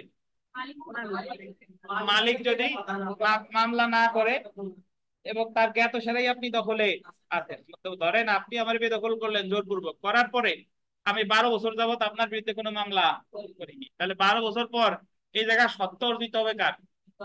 যে দখলে আছে তার। কিন্তু যদি এরকম হয় যে আমি একজনকে আমার বাড়িতে থাকতে দিছি, যে বাড়িতে থাকতে দিছি যে তুমি থাকো, সে 20 বছর আছে, 20 বছর পরে সে যদি মামলা করে তখন মানে এই সে আমার বিরুদ্ধে মামলা করছে ৮ ধারায় দখলি সত্ত্বের, বা সে সে ঘোষণামূলক মামলা করছে যে এই জমির মালিক এখন সে সে বলবে যে আমি তো 12 বছর ধরে আছি। 12 বছর তো পরের কথা, আমি আছি কত বছর ধরে? 20 বছর। তো আমার এই জায়গায় সত্য অর্জিত হয়েছে। অ্যাকচুয়ালি তার সত্য 100 বছরে হবে না, কারণ সে প্রথমে যখন থাকতেছে তখন কি নিয়ে নিছে? অনুমতি নিয়ে নিছে। অ্যাডভান্স পজিশন তখনই হবে যখন আপনি মালিকের অনুমতি নেন নাই, জোর করে তার জমিতে আছেন এবং মালিক আপনার বিরুদ্ধে কোনো মামলা করে নাই, সেই ক্ষেত্রে সেটার বলে কি অ্যাডভান্স পজিশন বা দখলি সত্য। বুঝেন কিনা? আপনি, আমি একজন বাসা, আমি আমার বাসারে মানে ভাড়াটিয়ারে ভাড়া দিছি, তো ভাড়াটিয়া 3 বছর ভাড়া দেওয়ার পরে বাকি 2 বছর ধরেন জোর করে আছে। এখন 2 বছর কে 12 বছর পরেও যদি সে বলে যে আমি ওনার জমিতে মানে আমার এখন অ্যাডভান্স পজিশন হচ্ছে, অ্যাডভান্স পজিশন অ্যাকচুয়ালি হয় নাই, কারণ আপনি যখন আমার বাসায় উঠছিলেন তখন কি অনুমতি নিয়েই উঠছেন এবং সেই সময় আপনার মাসে মাসে ভাড়া দিতেন, তখন সে যে দাবিটা করবে এটা হয়তো এস্টপেল, স্বকার্যজনিত বাধা। যাই হোক, সেটা অন্য প্রসঙ্গ। আপাতত এতটুকু বোঝাই যে দখলি সত্য হলো আমি যদি কারো জমিতে জোরপূর্বক থাকি কতদিন, এবং সে যদি কোনো মামলা না করে, তাহলে যে সত্যের সৃষ্টি হয় সেটাকে কি বলে? Advance position. দেখেন, তামাদি আইনের 144 অনুচ্ছেদ অনুসারে কোন স্থাবর সম্পত্তিতে কোনো ব্যক্তি বিরুদ্ধ দখল দাবি করলে উক্ত দাবির 12 বছরের মধ্যে দখল উদ্ধারের জন্য মকদ্দমা দায়ের করতে হয়। এতটুকু আপনার পড়ার দরকার নেই, আমরা লাস্টের প্যারাটা পড়বো। এই 2 প্যারা কাটা, একেবারে লাস্টের প্যারা আছেন, বিগত বছরের প্রশ্নের উপরে যে প্যারাটা আছে এটা একটু পড়ে। হ্যাঁ হ্যাঁ হ্যাঁ, দেখেন, অন্যদিকে সম্পত্তিতে শর্ত নাই এমন কোন ব্যক্তি উক্ত সম্পত্তিতে 12 বছর দখলে থাকলে তামাদি আইনের 28 ধারা অনুসারে উক্ত 12 বছর পর দখলকারী ব্যক্তি উক্ত সম্পত্তিতে সত্ত্ব বা মালিকানা অর্জন করে। যার কোনো সম্পত্তিতে সত্ত্ব নাই সে যদি ওই জমিতে কত বছর থাকে, তাহলে ওই জমিতে তার কি অর্জিত হয়? সত্ত্ব, দখলই সত্ত্ব। পরবর্তীতে যদি সে অন্য কোনো ব্যক্তি কর্তৃক দখলযুক্ত হয়, পরে তারে এবারে সে আর একজন বেদখল করছে, তাহলে সে তামাদি আইনের 144 অনুচ্ছেদ অনুসারে উক্ত অনুপ্রবেশকারী বা বেআইনি দখলকার ব্যক্তিকে উচ্ছেদ করার জন্য পরবর্তী 12 বছরের মধ্যে মকদ্দমা দায়ের করতে পারে এবং বাদী তার পূর্ববর্তী 12 বছর দখলের উপর ভিত্তি করে মকদ্দমায় জয়যুক্ত হতে পারে। বাদী বলবে যে ওনার আমারে সে বেদখল করছে, আদালত বলবে যে তোমার বেদখল করছে তো ঠিক আছে, তুমি তো তুমি মালিক না। মালিক না কে বলছে? আমি তো 12 বছর যাবত ওই জায়গায় দখলে আছি। সে 12 বছর দখলে থাকার জন্য আমার ওই জায়গায় কি অর্জিত হয়েছে? দখলই সত্য। আপনি মুখে বললে হবে না, এটা আপনার সাক্ষ্য দিয়ে প্রমাণ করা লাগবে। তখন রুবেলকে নিয়ে যাবেন, তপন রে, মাসুদ নিয়ে যাবেন যে হ্যাঁ 12 বছর যাবত এই জায়গায় সে আছে। আচ্ছা, এখন বিগত বছরের প্রশ্ন দেখেন, জমি থেকে বেদখল হওয়ার কতদিনের মধ্যে সত্ত্ব দখল, সত্ত্ব দখল পুনরুদ্ধার, সত্ত্ব ও দখল, সত্ত্ব থাকলেই কত বছর? 12 বছর। তারপর দেখেন 8 ও 9 ধারায় বাদীকে যা প্রমাণ করতে হবে, এ জায়গা মোটামুটি পেঁচাইছে। সহজ কথা, 8 ধারায় দেখাইতে হবে সত্ত্ব, আর 9 ধারায় দেখাইতে হবে দখল আর বেদখল। আমি দখলে ছিলাম, আমার বেদখল করতে।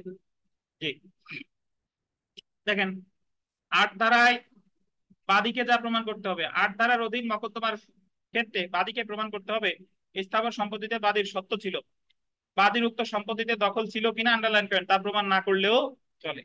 অর্থাৎ 8 ধারার অধীন আপনাকে দেখাতে হবে, আন্ডারলাইন করবেন, সত্ত্ব বা মালিকানা আছে এবং তার চুক্তি বলে হোক বা উত্তরাধিকার সূত্রে হোক বা কি দখল সূত্রে হোক। তাহলে যদি আপনাকে বলে যে 8 ধারার মামলায় কি প্রমাণ করা লাগে, দখল ও সত্ত্ব না উভয়? 8 ধারার মামলায় শুধু কি সত্ত্ব, দখল প্রমাণ করলেও হয় নাও। 9 ধারায় দেখেন যে 9 ধারার মামলায় বাদীকে কি প্রমাণ করতে হয়, এটা যদি দেখি যে 9 ধারার অধীন স্থাবর সম্পত্তি দখল পুনরুদ্ধার মকদ্দমায় বাদীকে প্রমাণ করতে হবে সম্পত্তিতে বাদীর দখল এবং বেদখল, আন্ডারলাইন করেন, দখল এবং বেদখল। অর্থাৎ তিনি সম্পত্তিটির দখলে ছিল এবং বিবাদী তাকে বেদখল করেছে। এই ক্ষেত্রে তার দখল কার্যগত এবং আইনগত উভয় দখলকে বোঝানো হয়েছে। নর্মালি সে মানে ওই জায়গায় সত্যি সত্যি দখলে ছিল। বেদখলটি বাদীর সম্মতি ব্যতি রেখে এবং যথাযথ, এটা আন্ডারলাইন করেন, যথাযথ আইনগত পন্থা ছাড়া otherwise than in due course of law করা হয়েছে। বেদখলটি মামলা দায়েরের পূর্ববর্তী 6 মাসের মধ্যে করা হয়েছে। কয় মাসের মধ্যে? 6 মাসের। এবার আসি আমরা, দেখেন তামাদি আইনের 142 এবং 144 অনুচ্ছেদ অনুসারে 8 ধারা মামলায় প্রমাণ করতে হবে মকদ্দমা দায়েরের তারিখের পূর্বের 12 বছরের মধ্যে বাদীর সত্ত্ব বা মালিকানা ছিল। তাহলে আমার 8 ধারার মামলার তামাদি মেয়াদ কতদিন বলছি? 12 বছর। তামাদি আইনের কত কত? 142 আর 142 কখন আর 144 কখন জানেন কেউ? না, আচ্ছা না, এখন ওটা ছাড়া ওটা একটু টেকনিক্যালি ভুল আছে, শুনেন, এটা শুনেন। যখন আপনারে বেদখল করছে, মানে আপনি মালিক এবং আপনি বেদখল করছেন, মালিক ছিলেন, আপনার বেদখল করছে, তখন 8 ধারা মামলা 12 বছরের মধ্যে করবেন, এটা হলো 142। যখন আপনি মালিক বা বেদখল হন নাই কিন্তু আপনি 8 ধারা মামলা করতেছেন, তখন 144। বুঝেন নাই বোধহয়, বোঝাই দেয় এইভাবে, শুনেন। কারণ আমি এই বাড়ির মালিক, আমার যদি কেউ বেদখল করে, তো মালিক হিসাবে আমি 8 ধারা মামলা করব 12 বছরের মধ্যে। এই 12 বছরটা হলো 142, কারণ আমারে কি করছে? বেদখল করছে। বুঝেন কিনা? কিন্তু এরকম যদি হয়, একটু আগে যে উদাহরণটা পেলাম আমরা, যে উত্তরাধিকার সূত্রে আমি একটা জমির মালিক হইছি, তারপর যাওয়ার পরে ওই জমির কাছে ওই বাড়িতেই গিয়ে দেখলাম ওই জমিতে আগে থেকেই আমার চাচা আছে, আগে থেকেই চাচা আছে, তখন তার বিরুদ্ধে আমি 8 ও 42 ধারা মামলা করব 12 বছরের মধ্যে, বাট এই 12 বছরটা 144। বুঝেন কিনা? মানে আপনি বেদখল যদি হন সেই ক্ষেত্রে 12 বছর 142, কিন্তু আপনি 8 ও 42 মামলাই করতেছেন কিন্তু বেদখল হন নাই, মানে শুরু থেকেই ওই জায়গা দখলে একজন আছে, তাহলে সেই ক্ষেত্রেও 12 বছর, এটা কত? 144। মাসুদ সাহেব, মালিক হিসেবে হলে 142।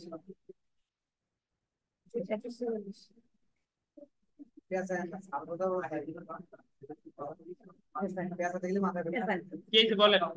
উত্তরাধিকারী সূত্র হিসেবে 12 বছর ঠিক আছে, কিন্তু ওইটা হবে 144। আর মালিক হিসেবে নিজের জমিতে এটাও 12 বছর, কিন্তু এটা 142।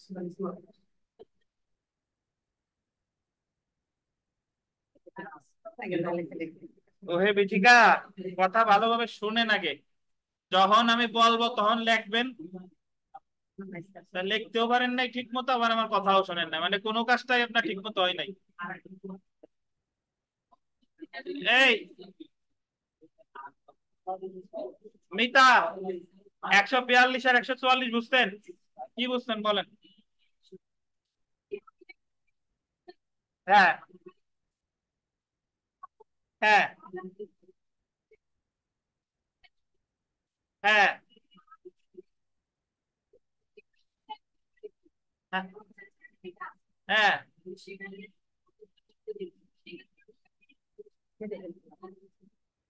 হ্যাঁ, শুনেন, আপনি একটা বাড়ি ধরেন উত্তরাধিকার সূত্রে, আপনি 5 তলা বাড়ি কিনছেন, কেনার পরে ওই বাড়িতে যতগুলো ফ্ল্যাট আছে, আগে থেকে আগের বাড়ি হলার ভাড়াটিয়া 2 জন আছে, আপনি তো টোটাল বাড়ির মালিক হলেন, এখন সেই 2 জন আপনার ওই 2 ফ্ল্যাট ছাড়ে না, ওই 2 ফ্ল্যাট রাইট, এখন তার বিরুদ্ধেও তো আমার 842-এর মামলাই করতে হবে 12 বছরের মধ্যে। এটা 142 না 144 বলেন? 144।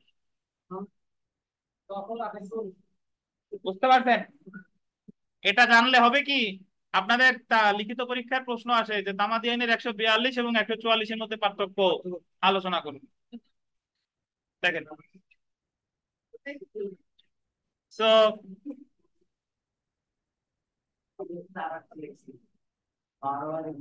তামাদি আইনের, মাসুদ থামেন, 142 এবং 144 অনুচ্ছেদ অনুসারে 8 ধারা মামলায় প্রমাণ করতে হবে যে মকদ্দমা দায়েরের তারিখের পূর্ববর্তী 12 বছরের মধ্যে বাদীর সম্পত্তিতে সত্ত্ব বা মালিকানা ছিল। এই জায়গার দখল কোনো ব্যাপার না।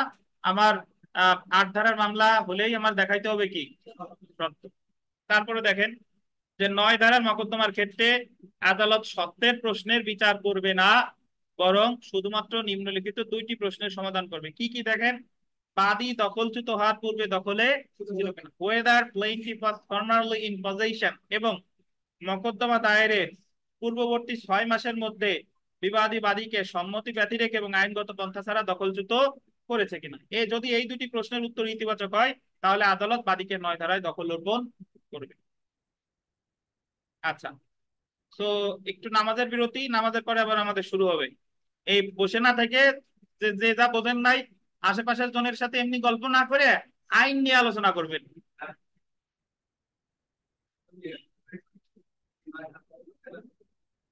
কে করবে সরকারি সম্পত্তি? না, সরকারি সম্পত্তির বিরুদ্ধে 9 ধারা। আচ্ছা দেখেন, আমরা পড়া শুরু করি যে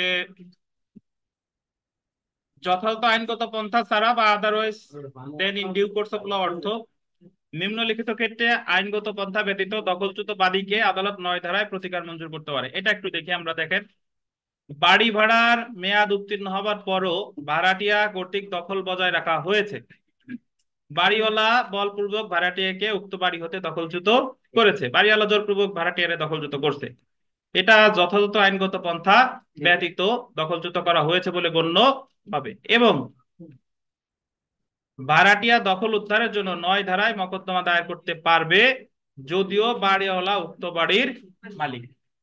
এমন মেয়াদ উত্তীর্ণ ভাড়াটিয়াকে বা লিজ গ্রহীতাকে আদালত হতে উচ্ছেদের আদেশ বা এভিকশন অর্ডার নিয়ে উচ্ছেদ করতে হয়। আপনি কাউকে উচ্ছেদ করতে হলে অবশ্যই কি লাগবে, আদালতের আদেশ লাগবে। আদালতের আদেশ ছাড়া যতই আপনার বাড়ি হোক আপনি বের করে দিলে হবে না, কিন্তু সেটা করা হয়নি। ভাড়ার মেয়াদ উত্তীর্ণ হওয়ার পর উক্ত সম্পত্তিতে ভাড়াটিয়ার দখল যদিও বৈধ না, কিন্তু এমন দখল আইন দ্বারা সুরক্ষিত জুরিডিক্যাল পজিশন, যা সুনির্দিষ্ট প্রতিকার আইনের 9 ধারায় সুরক্ষিত। বাড়িওয়ালা আইন হাতে তুলে নিয়ে এমন মেয়াদ উত্তীর্ণ ভাড়াটিয়াকে দখলচ্যুত করতে পারে না, এবং আইনগত পন্থায় যেমন আদালত হতে উচ্ছেদের আদেশ দ্বারা উচ্ছেদ করতে পারে।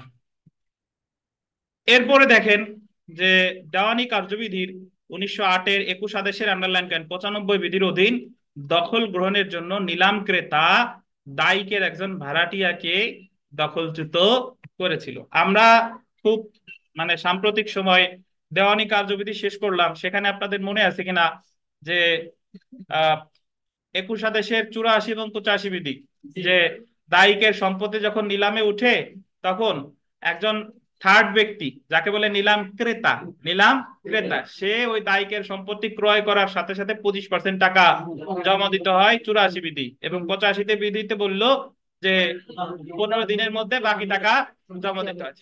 যখন সে একটা স্থাবর সম্পত্তি কিনছে, কেনার পরে দেখা গেল ওই জমির দখলে নিতে গিয়ে দেখলো যে ওই জায়গা দায়িক যার সম্পত্তি কিনলো তার 2জন ভাড়াটিয়া আছে। এখন সে যদি বলে যে আমি টাকা দিয়ে বাড়ি কিনছি, নিলামে এত টাকা দিয়ে কিনছি, তাদেরকে জোরপূর্বক টেনে হিস্টে বের করে দিছে, তাহলে ওই যাদেরকে জোরপূর্বক টেনে হিস্টে বের করে দিছে তারা আবার এই নিলাম ক্রেতার বিরুদ্ধে 9 ধারা মামলা করতে পারবে, কারণ তাদের যে দখলচ্যুত করা হয়েছে এটা আইনগত পন্থায় হয় না।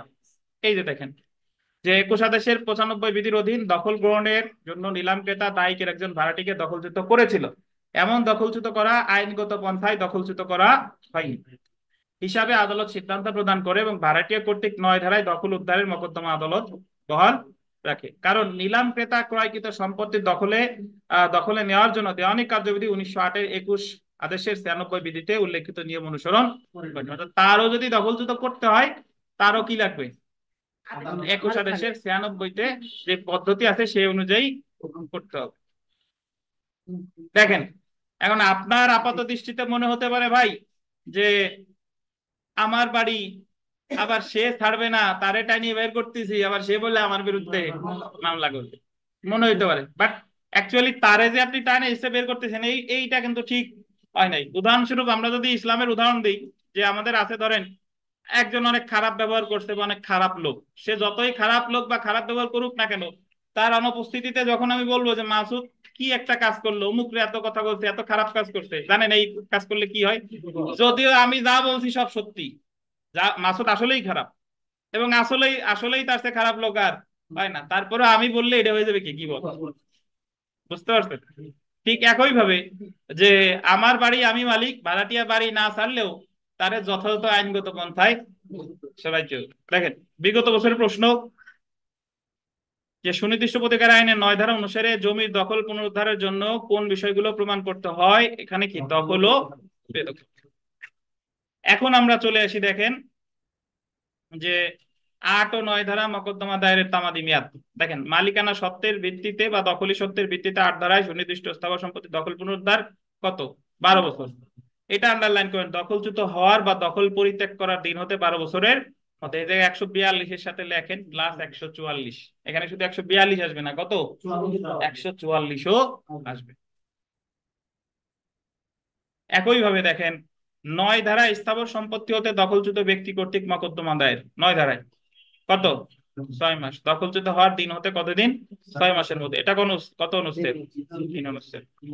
আমরা দেওয়ানি কার্যবিধি এবং সুনির্দিষ্ট প্রতিকার আইন প্লাস ফৌজদারি কার্যবিধি শেষ করেছি। এইসব জায়গায় যতগুলো তামাদি আইনের অনুচ্ছেদ যদি আপনি ওই মুহূর্তের মধ্যে রাখেন, তাহলে যখন আমরা তামাদি আইন পড়তে যাবো দেখবেন যে আপনার অধিকাংশ অনুচ্ছেদ পড়া শেষ, গুরুত্বপূর্ণ যা যা আছে আর কি। তো বিগত বছরের প্রশ্ন যদি আমরা দেখি, দেখেন 1 নম্বর প্রশ্ন যে দ্য স্পেসিফিক রিলিফ অ্যাক্ট 1877 9 ধারায় দখল পুনরুদ্ধারের জন্য মামলা দায়েরের সময়সীমা বেদখলের তারিখ থেকে কত?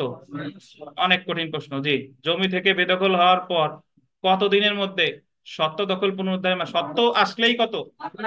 12 বছর। সত্ত্ব আসলেই 12। তারপরে দেখেন স্থাবর সম্পত্তি হতে দখলদারের সত্ত্ব অস্বীকার পূর্বক, মানে সত্ত্ব কি করছে, তার মানে সত্ত্বের প্রশ্ন আসলেই কত বছর ভাই? 12 বছর। তো মোটামুটি এইগুলাই। আমরা 8 ধারা ও দেওয়ানি কার্যবিধির প্রয়োগ এটা একটু দেখি। দেখেন 8 ধারা এবং দেওয়ানি কার্যবিধির প্রয়োগ। সুনির্দিষ্ট প্রতিকার আইনের 8 ধারায় বলা হয়েছে সুনির্দিষ্ট স্থাবর সম্পত্তির দখলে অধিকারী ব্যক্তি, আন্ডারলাইন করবেন, দেওয়ানি কার্যবিধিতে বর্ণিত পন্থায় তা উদ্ধার করতে পারে। কোন পদ্ধতিতে? দেওয়ানি কার্যবিধিতে বর্ণিত পন্থায়। এখন দেওয়ানি কার্যবিধিতে বর্ণিত পন্থা মানে নিচে আসেন, দেখেন এই ক্ষেত্রে আদালত কর্তৃক প্রদত্ত ডিক্রিটি দেওয়ানি কার্যবিধির 21 আদেশের গোল দিবেন 35 ও 36 বিধি অনুযায়ী বলবৎ করা যেতে পারে। অর্থাৎ যদি আপনি 8 ধারার মামলায় জিতেন, যে তারপরে আপনি তো জারি মামলা করবেন, জারি মামলা করার পরে জারিকারীকে আদালত ফলো করবে 21 আদেশের কত কত বিধি? 35 আর 36। বুঝেন কিনা? আচ্ছা, এটা মনে রাখবেন। তাহলে 8 হোক আর 9 হোক, 9 কথাও এখানে আসবে, 8 হোক বা 9 হোক, 21 আদেশের এই জারি কার্যক্রমে জারিকারী আদালত ফলো করবে কোন কোন বিধি? 21 আদেশের 35 আর 36। আচ্ছা, আমরা বিগত বছর প্রশ্নে চলে আসি। দেখেন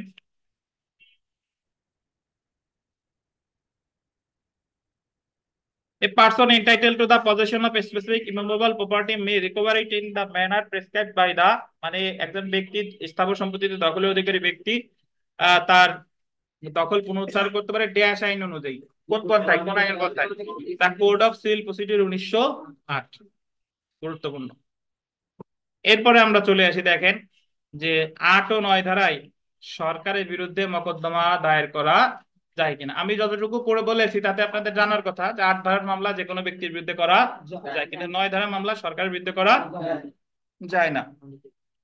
দেখেন, কেউ যদি সরকার কর্তৃক কোনো সম্পত্তি হতে বেদখল হয়, সেক্ষেত্রে 9 ধারা বিধান মতে সরকারের বিরুদ্ধে কোনো মকদ্দমা দায়ের করা যাবে না। 9 ধারার বিধান করা হয়েছে এই ধারার অধীন সরকারের বিরুদ্ধে কোনো মকদ্দমা দায়ের করা যাবে না। No suit under this section be brought against the government. তো এই কথা যদি আসে এবং বলে যে কত ধারায় বলছে? 9 ধারা। পরে দেখেন তবে সরকারের বিরুদ্ধে 8 ধারার বিধান মতে সম্পত্তি পুনরুদ্ধারের মকদ্দমা বা 42 ধারার অধীন সত্য ঘোষণার মকদ্দমা দায়েরের কোনো বাধা নেই। যেহেতু সরকার আইনগত পন্থা ছাড়া কোনো ব্যক্তিকে দখলচ্যুত করতে পারে না, তাই যদি কোনো ব্যক্তি মনে করে তাকে আইনগত পন্থা ব্যতীত দখলচ্যুত করা হয়েছে, তাহলে দখল উদ্ধারের জন্য সংবিধানের 102 অনুচ্ছেদ অনুযায়ী সরকারের বিরুদ্ধে রিট করতে পারে। তবে যদি আপনি ধরেন মনে করেন যে 9 ধারার আপনি দখলেই আছেন, কিন্তু আপনি কোনো সম্পত্তির মালিক না, কিন্তু তারপরেও মনে হচ্ছে সরকার আপনার উচ্ছেদ করছে, কিন্তু আপনার মনে হচ্ছে যে উচ্ছেদটা সরকারের ঠিকঠাক ভাবে হয় নাই, তো সেই ক্ষেত্রে আপনি মামলা তো করতে পারতেছেন না। যেটা করা যেতে পারে সেটা হলো হাইকোর্ট বিভাগে রিট। আমরা বিগত বছর প্রশ্নে দেখি, দেখেন যে দ্য স্পেসিফিক রিলিফ অ্যাক্ট 1877-এর 8 ও 9 ধারার দখল পুনরুদ্ধারের মামলার বিষয়ে কোনটি সঠিক নয়? উভয় ধারায় সরকারের বিরুদ্ধে মামলা চলবে, এটা সঠিক নয়। কারণ কোন ধারায় মামলা চলে বিথিকা বিশ্বাস? 8 ধারায় চলে, 9 ধারায় চলে না। 3 নাম্বারটা দেখেন যে সরকার কর্তৃক কোনো ব্যক্তি তার জমি হতে বেদখল হলে সে মামলা করতে পারে। সে তো অ্যাকচুয়ালি সরকার যেহেতু বেদখল করেছে, সে মামলা করতে পারে আপনার 8 ধারায়। 8 ও 42 ধারা মামলাকে বলে সত্য ঘোষণা ও দখল উদ্ধার। আচ্ছা, এরপরে আমরা চলে আসি, দেখেন যে 9 ধারার অধীন প্রদত্ত ডিক্রি বা আদেশের বিরুদ্ধে প্রতিকার। 9 ধারার অধীন আপিল বা রিভিউ করা যাবে না। দেখেন 9 ধারার অধীন 9 ধারার বিধান অনুযায়ী দায়েরকৃত মামলায় প্রদত্ত কোনো আদেশ বা ডিক্রির বিরুদ্ধে, বলতেন আদেশ বা ডিক্রির বিরুদ্ধে কোনো আপিল বা রিভিউ করা যাবে না, রিভিশন করা যাবে। দেখেন 9 ধারায় প্রদত্ত কোনো আদেশ বা ডিক্রির বিরুদ্ধে রিভিশন দায়ের করা যাবে। 9 ধারায় প্রদত্ত কোনো ডিক্রির বিরুদ্ধে রিভিশন করতে হলে, রিভিশন করলে চলে যাবে কোথায়? কারণ আমরা জানি ডিক্রির বিরুদ্ধে রিভিশন হলেই কোথায়? রিভিশন পড়লাম না 2 দিন আগে, ডিক্রির বিরুদ্ধে রিভিশন হলেই কোথায়? হাইকোর্ট। এবং আদেশের বিরুদ্ধে রিভিশন করলে জেলা জজ বা হাইকোর্ট বিভাগে দায়ের করতে জেনে রাখা ভালো। দেখেন 8 ধারায় প্রদত্ত কোনো ডিক্রি বা আদেশের বিরুদ্ধে কি করা যাবে? আপিল করা যাবে। তাহলে বিথিকা বিশ্বাস বলেন তো যে একতরফা ডিক্রি কাকে বলে? বিথিকা বিশ্বাস, একতরফা ডিক্রি কাকে বলে? বাদী আসলে বিবাদী আসছে।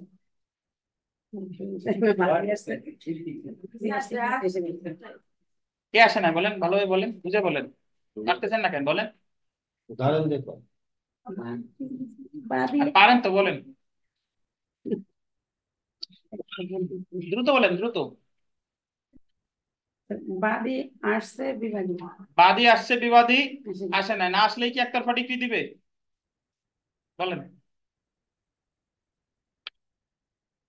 আরিফ সাহেব, জি স্যার। বিবাদী না আসলেই কি একতরফা ডিক্রি দিয়ে দিবে না আদালত কিছু দেখবে? না, আদালত কিছু দেখবে স্যার, কি দেখবে? যে এই মামলা ঠিকঠাক মতো হয়েছে কিনা, কি কি মানে হয়েছে কিনা, সমন জারি করা হয়েছে কিনা। যদি দেখে যে বাদীর এই জায়গায় কোনো প্রতারণা নাই, সে ঠিকঠাক ভাবে সমন জারি করা হয়েছে, তখন দেবে একতরফা ডিক্রি। এখন বিথিকা বিশ্বাস বলেন যে একতরফা ডিক্রির বিরুদ্ধে প্রতিকার ছিল কি কি?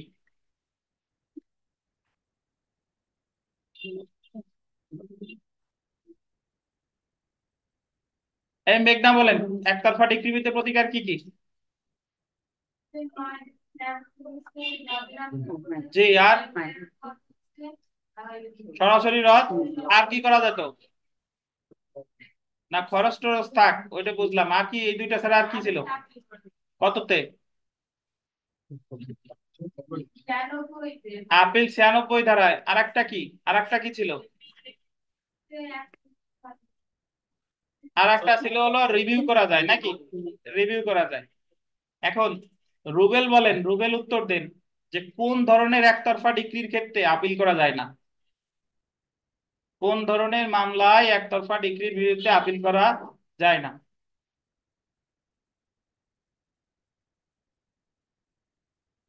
রতিন সাহেব, কোন ধরনের মামলায় যদি একতরফা ডিক্রি দেয় তাহলে আপিল করা যায় না?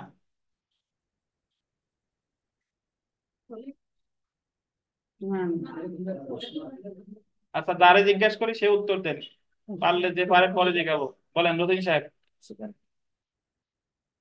আপনি বলেন দি ভাই। হ্যাঁ, মানে কোন ধরনের মামলায় যদি একতরফা ডিক্রি দেওয়া হয় সেক্ষেত্রে আপিল করা যায় না? রতিন সাহেব, যারে জিজ্ঞেস করি সে উত্তর দেন, বাংলা কথা বুঝেন না? আপনারা জিজ্ঞেস করলাম পারলেন না, যখন ওনারা জিজ্ঞেস করছি তখন কেন অর্থের মামলায় কেন? টুটুল বলেন কোন ধরনের একতরফা কোন ধরনের মামলায় যদি একতরফা ডিক্রি দেওয়া হয় তাহলে আপিল করা যায় না? বিচারিক আদালতে একতরফা ডিক্রিটা দিয়েছে বাট আপিল করা যায় না। এই বিষয়ে করা যাচ্ছে আপিলে তাই তা কম কারেন্ট না গোলাই গোলাই বলেন আসমা কেন বলেন ভাই কি বলতে চাইছেন বলেন। স্যার এখন তো মনে হচ্ছে বিচারিক আদালত দিলে তো ভুইয়া আপিল আদালত দিলে তো আপনারা বলেন। যদি আপনার বিবাদের সমন পাওয়ার পরে আদালতে হাজির করে জবাব দেখার জন্য তার নির্দিষ্ট সময় দিছিল। না ওটা না, নিষ্পত্তি সে তো ডিগ্রি দিয়ে দিয়েছে অলরেডি, না আপিল করা যাবে না। আপনি যেটা বলতেছেন সেটা না। তানভীর তার আপেল পদার্থ ডিগ্রি মানে মানে বুঝবো তপন সরকার ও হাফিজ কে পারবেন না কেন? 9 ধারার মামলায় একতরফা ডিক্রি দিলে আপিল করা যায় না। আর 9 ধারার মামলায় কোনো ডিক্রি বা আদেশের বিরুদ্ধে কি করা যায় না? আপিলও করা যায় না, রিভিউ করা যায় না। এই জিনিসটা আপনাদের মাথায় এতক্ষণ ধরে ঢুকলো না যে মামলাটা হয় যদি সুনির্দিষ্ট প্রতিকারের কয় ধারার মামলা? 9 ধারার মামলা।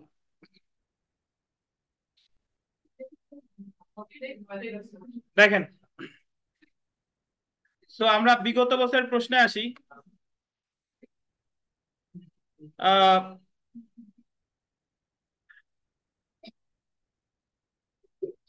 বিগত বছর প্রশ্ন দেখেন ভাই, no dash shall lie from any order or degree passed in any suit instituted under this section nor shall any dash। এটা হবে আপিলার রিভিউ। আপিলার রিভিউ খুবই গুরুত্বপূর্ণ, 11 বিজিএস পরীক্ষা এসেছিল। মানে 9 ধারায় যদি কোনো ডিক্রি বা আদেশ দেওয়া হয় সেটার বিরুদ্ধে কি করা যায় না? আপিলও করা যায় না, রিভিউও করা যায় না। ওই যে ধরেন আমি যতগুলা 9 ধারার মামলায় যত আপিলযোগ্য আদেশ আছে সেই জায়গাও কি করা যাবে না? আপিল করা যাবে না, ডিক্রি দিতেও যাবে না, রিভিউ করা যাবে না। সো 9 ধারার মামলায় যে কোনো জিনিসের বিরুদ্ধে প্রতিকার কি? রিভিশন। তো আমরা দেখি 2 নম্বর প্রশ্নটা দেখেন যে সুনির্দিষ্ট প্রতিকারের 9 ধারা অনুযায়ী স্থাবর সম্পত্তির দখল উদ্ধারের ডিক্রির বিরুদ্ধে সংক্ষুব্ধ পক্ষ দায়ের করতে পারে কি পারে ভাই? রিভিশন। তারপরে দেখেন সুনির্দিষ্ট প্রতিকারের 9 ধারার মোকদ্দমা ডিক্রি বা আদেশের বিরুদ্ধে একই কথা, একই ধরনের প্রশ্ন। আমরা চলে আসি যে 9 ধারার ক্ষেত্রে কি, আন্ডারলাইন করেন, 9 ধারার মামলার ক্ষেত্রে কি দোবারা দোষ নীতি প্রযোজ্য কিনা? দোবারা দোষ নীতি, দোবারা দোষ নীতি কারে বলে হিমেল সাহেব মনে আছে নাকি? দোবারা দোষ, দোবারা দোষ কাকে বলে ভাই? রায় হয়ে গেছে আমার সেই মামলা অথবা এক মামলা 2 জায়গায় করছে। মাহবুব সাহেব একটা মামলা বিচার বসেন বসেন বসেন, দাঁড়াচ্ছেন কে বলেন? ওই বিষয় নিয়ে আরেকটা মামলা দায়ের করা হয়েছে। একটা প্রথমটা বিচারাধীন আছে, গরমে সবার চান্দি গরম হয়ে গেছে, ঠিক আছে। ও আপনি যেটা বলতে চান সেটা তো সাবজুডিস, সাবজুডিস। আর রেস জুডিকাটা মানে হলো প্রথম মামলা নিষ্পত্তি, একই বিচার বিষয় নিয়ে একই পক্ষগণের মধ্যে প্রথম মামলা নিষ্পত্তি হয়ে গেলে তাহলে ওই একই বিষয় নিয়ে দ্বিতীয় মামলা করলে সেটা খারিজ হয়ে যাবে রেস জুডিকাটা দ্বারা। এটাই হচ্ছে দোবারা দোষ। সো একটু যদি পড়ি যে 9 ধারার মামলা দেখেন, বেআইনিভাবে দখলচ্যুত ব্যক্তিকে সুনির্দিষ্ট প্রতিকারের 9 ধারা একটি সংক্ষিপ্ত প্রতিকার দিয়েছে বা সামারি রেমেডি। যে ব্যক্তি দখলচ্যুত হয়েছে সে সত্য প্রমাণ ছাড়া শুধুমাত্র তার পূর্ববর্তী দখল প্রমাণ করে 9 ধারায় দখল পুনরুদ্ধার করতে পারে। 9 ধারায় স্থাবর সম্পত্তিতে দখল উদ্ধারের জন্য মকদ্দমা দায়ের করা হলে এবং উক্ত মামলায় আদালত ডিক্রি দিলেও উক্ত একই সম্পত্তি বিষয়ে সত্য প্রমাণ করে দখল পুনরুদ্ধার করতে 8 ধারায় নতুন মামলা দায়ের করা যাবে। এই ক্ষেত্রে 9 ধারা কোনো বাধা না। মানে আপনি যদি 9 ধারার মামলা করেছিলেন, 9 ধারার মামলা আপনি হেরে গেছেন, তারপরে ওই একই বিষয় নিয়ে আমি 8 ধারার মামলা করতে পারবো যদি আমার সত্য থাকে। এই ক্ষেত্রে রেস জুডিকাটা নীতি প্রযোজ্য হবে না। তারপরে দেখেন 9 ধারায় বিধান করা হয়েছে যে 9 ধারায় বিধান করা হয়েছে যে এরূপ সম্পত্তিতে, আন্ডারলাইন করবে, তার সত্য প্রমাণ করতে বা দখল উদ্ধার করতে এই ধারার কোনো কিছুই ওই কোনো ব্যক্তিকে মকদ্দমা দায়ের করা হতে বারিত করবে না। এই যে এটাই হলো বৈধতা দিল যে 9 ধারা মামলা আমি যদি এই যে এরূপ সম্পত্তিতে তার সত্য প্রমাণ করতে বা দখল উদ্ধার করতে এই ধারা কোনো কিছুই কোনো ব্যক্তিকে মকদ্দমা দায়ের করা হতে বারিত করবে না। Nothing in this section shall bar any person from suing to establish his title to such property and to recover possession দেয়ারঅফ।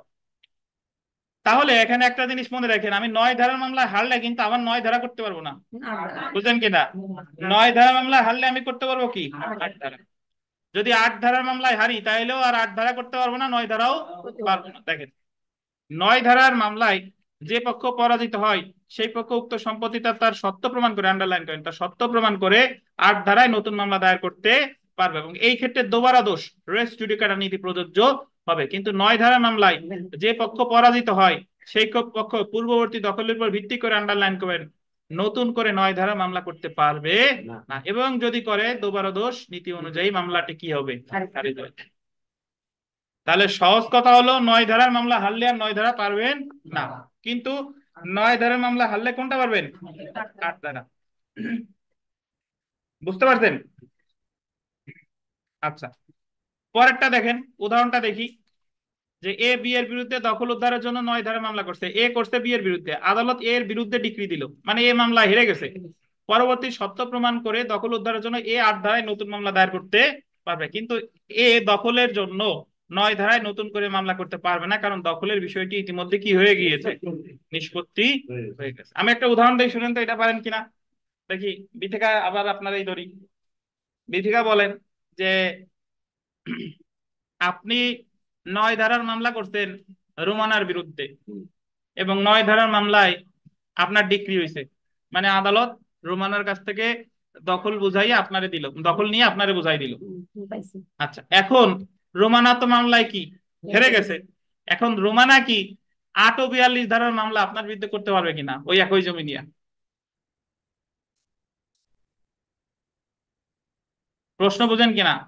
প্রথমে 9 ধারা মামলা করছিল কেন আপনি, বিথিকা করছে মামলা রোমানারে বিপক্ষে এবং আপনি ওই মামলায় জয়লাভ করছেন, মানে 9 ধারার ডিক্রি আপনার পক্ষে হয়েছে, তাহলে হারছে কে, রোমানা।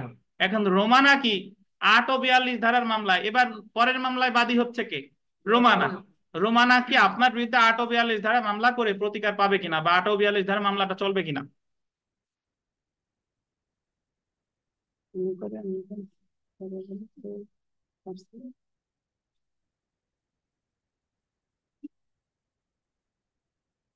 মিতা বলেন দি। সত্য থাকলে 8 ও 42 ধারা রোমানা করতে পারবে? অবশ্যই পারবে, কারণ আমরা জানি যে 9 ধারার মামলার পরেও ইচ্ছা করলে কি দাবি করা যায়, 8 ও 42 করা যায়। সো যদি 9 ধারার মামলায় তো রোমানা তো হারছে, আমরা এতক্ষণ ধরে উদাহরণ দিচ্ছি এইভাবে যে আমি 9 করছিলাম, আমি হারছি, পরে আমি 8 ও 42 করছি। এবার উদাহরণটা রিভার্স হয়ে গেছে যে আমি 9 করছিলাম, আমি জিতছি, তাহলে যে হারছে সেই ইচ্ছা করলে 8 ও 42 এর মামলা আমার বিরুদ্ধে করতে পারে যদি তার কি থাকে, সত্য থাকে, এবং এটা রেস জুডিকাটা নীতি দ্বারা বারিত হবে।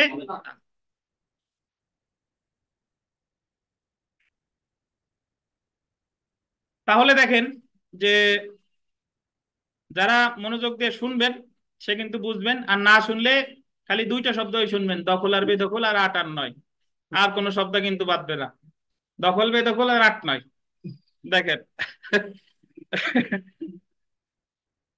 যে ক্ষেত্রে দখলচ্যুত বাদী 6 মাসের মধ্যে মামলা দায়ের না করে, মানে বাদী, মানে বিষয়টা হচ্ছে যে 6 মাসের মধ্যে সে মামলা করে নাই। দেখেন যে বাদী তার সম্পত্তি হতে দখলচ্যুত হয়েছে সে যদি দখলচ্যুত হওয়ার তারিখ থেকে 6 মাসের মধ্যে 9 ধারায় মামলা দায়ের না করে, তখন সে তার পূর্ববর্তী দখলের উপর ভিত্তি করে 9 ধারায় দখল পুনরুদ্ধার করতে পারে না। কিন্তু যদি সে সম্পত্তিতে তার সত্য প্রমাণ করতে পারে তাহলে সে 8 ধারায় মামলা করে সম্পত্তির দখল উদ্ধার করতে পারে। অর্থাৎ যদি দখলচ্যুত হওয়ার 6 মাস অতিক্রম হয়ে যায় এবং 9 ধারায় মামলা না করলে পরবর্তীতে 12 বছরের মধ্যে 8 ধারায় সম্পত্তি দখল উদ্ধারের মামলা করা যেতে পারে, যদি সম্পত্তিতে তার কি থাকে, প্রমাণ করতে পারে। এ বি কে ভূমি থেকে বেদখল দখলচ্যুত করেছে, বি 6 মাসের মধ্যে দখল উদ্ধারের জন্য 9 ধারায় মামলা দায়ের করেনি, এক্ষেত্রে সত্য প্রমাণ করে দখল উদ্ধারের জন্য বি 8 ধারায় 12 বছরের মধ্যে মামলা দায়ের করতে পারবে। এবার আমরা চলে আসি, দেখেন 8 ও 9 ধারায় কোর্ট ফি। আমরা দেওয়ানি মামলার ক্ষেত্রে অবশ্যই একটা কি দেওয়া লাগে, কোর্ট ফি। দেখেন 8 ধারায় মূল্যের আনুপাতিক বা অ্যাড ভ্যালুরাম কোর্ট ফি দিতে হয়, মূল্যানুপাতিক। 8 ধারায় কি কোর্ট ফি দিতে হয়, মূল্যানুপাতিক। কিন্তু 9 ধারা মামলায় বিষয়বস্তুর মূল্যের উপর যে অ্যাড ভ্যালুরাম কোর্ট ফি দিতে হবে তার অর্ধেক কোর্ট ফি বেদখল। এই কারণেই যদি আমি মালিক হই, যদি আমি বেদখল হই, তাহলে আমার প্রথমে করা উচিত 9 ধারার মামলা, কারণ এই জায়গায় আমার কোর্ট ফি লাগতেছে কম। আর আমি যদি 9 ধারার মামলা হেরে যাই, আমার তো 8 ধারা আছেই। তাহলে আমরা বিগত বছরের প্রশ্ন দেখি, দেখেন যে নিম্ন বর্ণিত কোন মামলায় অ্যাড ভ্যালোরাম কোর্ট ফি দিতে হবে না। এটার উত্তর হবে, এই জায়গায় লিখছে বন্টন মামলা, এটার উত্তর হবে দখল পুনরুদ্ধার। গ হবে উত্তর, গ ভাই, গ। গ লেখেন, তারপর আমি ব্যাখ্যা দিচ্ছি। কারণ দলিল বাতিলে আমরা পড়বো সামনে অ্যাড ভ্যালোরাম কোর্ট ফি, চুক্তি বলবৎকরণ 12 ধারায় অ্যাড ভ্যালোরাম কোর্ট ফি। প্রশ্ন বলছে কোন ক্ষেত্রে অ্যাড ভ্যালোরাম কোর্ট ফি দিতে হবে না। বন্টন মামলা মানে পার্টিশন সুট, এটাই ফিক্সড কোর্ট ফিও হয়, অ্যাড ভ্যালোরাম কোর্ট ফিও হয়। ফিক্সড কোর্ট ফি কখন? যখন আমি দখলে নাই, তখন যদি আমি মামলা করি তখন আমার দিতে হবে অ্যাড ভ্যালোরাম কোর্ট ফি। আর আমি দখলে আছি তখন যদি আমি পার্টিশন মামলা করি তখন দিতে হবে ফিক্সড কোর্ট ফি। মানে আপনি আপনার ভাই আপনার বন্টন মামলা কখন করে জানেন? ধরেন আপনারা 3 ভাই, বাকি 2 ভাই আপনার সম্পত্তি দিচ্ছে না, তখন আপনি বাদী হয়ে বাটোয়ারা মামলা করছে। বন্টন বাটোয়ারা পার্টিশন একই। সো আপনি মামলা করলেন যে ওই 2 ভাই আপনার সম্পত্তির দখলে আছে, আপনি টোটালি কোনো সম্পত্তির দখলেই নাই, পৈতৃক সম্পত্তি থেকে আপনারা বঞ্চিত করতেছে। তখন যেহেতু আপনি কোনো সম্পত্তির দখলে নাই, এই সময় যদি আপনি বন্টন মামলা করেন তাহলে আপনার অ্যাড ভ্যালোরাম কোর্ট ফি দিতে হবে। আর যদি আপনি আপনার সম্পত্তিতে আছেন ঠিক আছে, কিন্তু অন্যরাও আছে, কিন্তু ঠিকঠাক ভাবে বন্টন হয় নাই, তাহলে সেই ক্ষেত্রে দিতে হবে কি কোর্ট ফি? ফিক্সড কোর্ট ফি। বুঝতে পারছেন? তাহলে এই জায়গায় ধরে নেওয়া হবে বন্টন মামলা হবে অ্যাড ভ্যালোরাম কোর্ট ফি, কিন্তু দখল পুনরুদ্ধার মামলায় কত ধারায়? 9 ধারায়। তাহলে দখল পুনরুদ্ধার মামলায় তো অ্যাড ভ্যালোরাম কোর্ট ফি কি দেওয়া লাগে? অর্ধেক দেওয়া লাগে।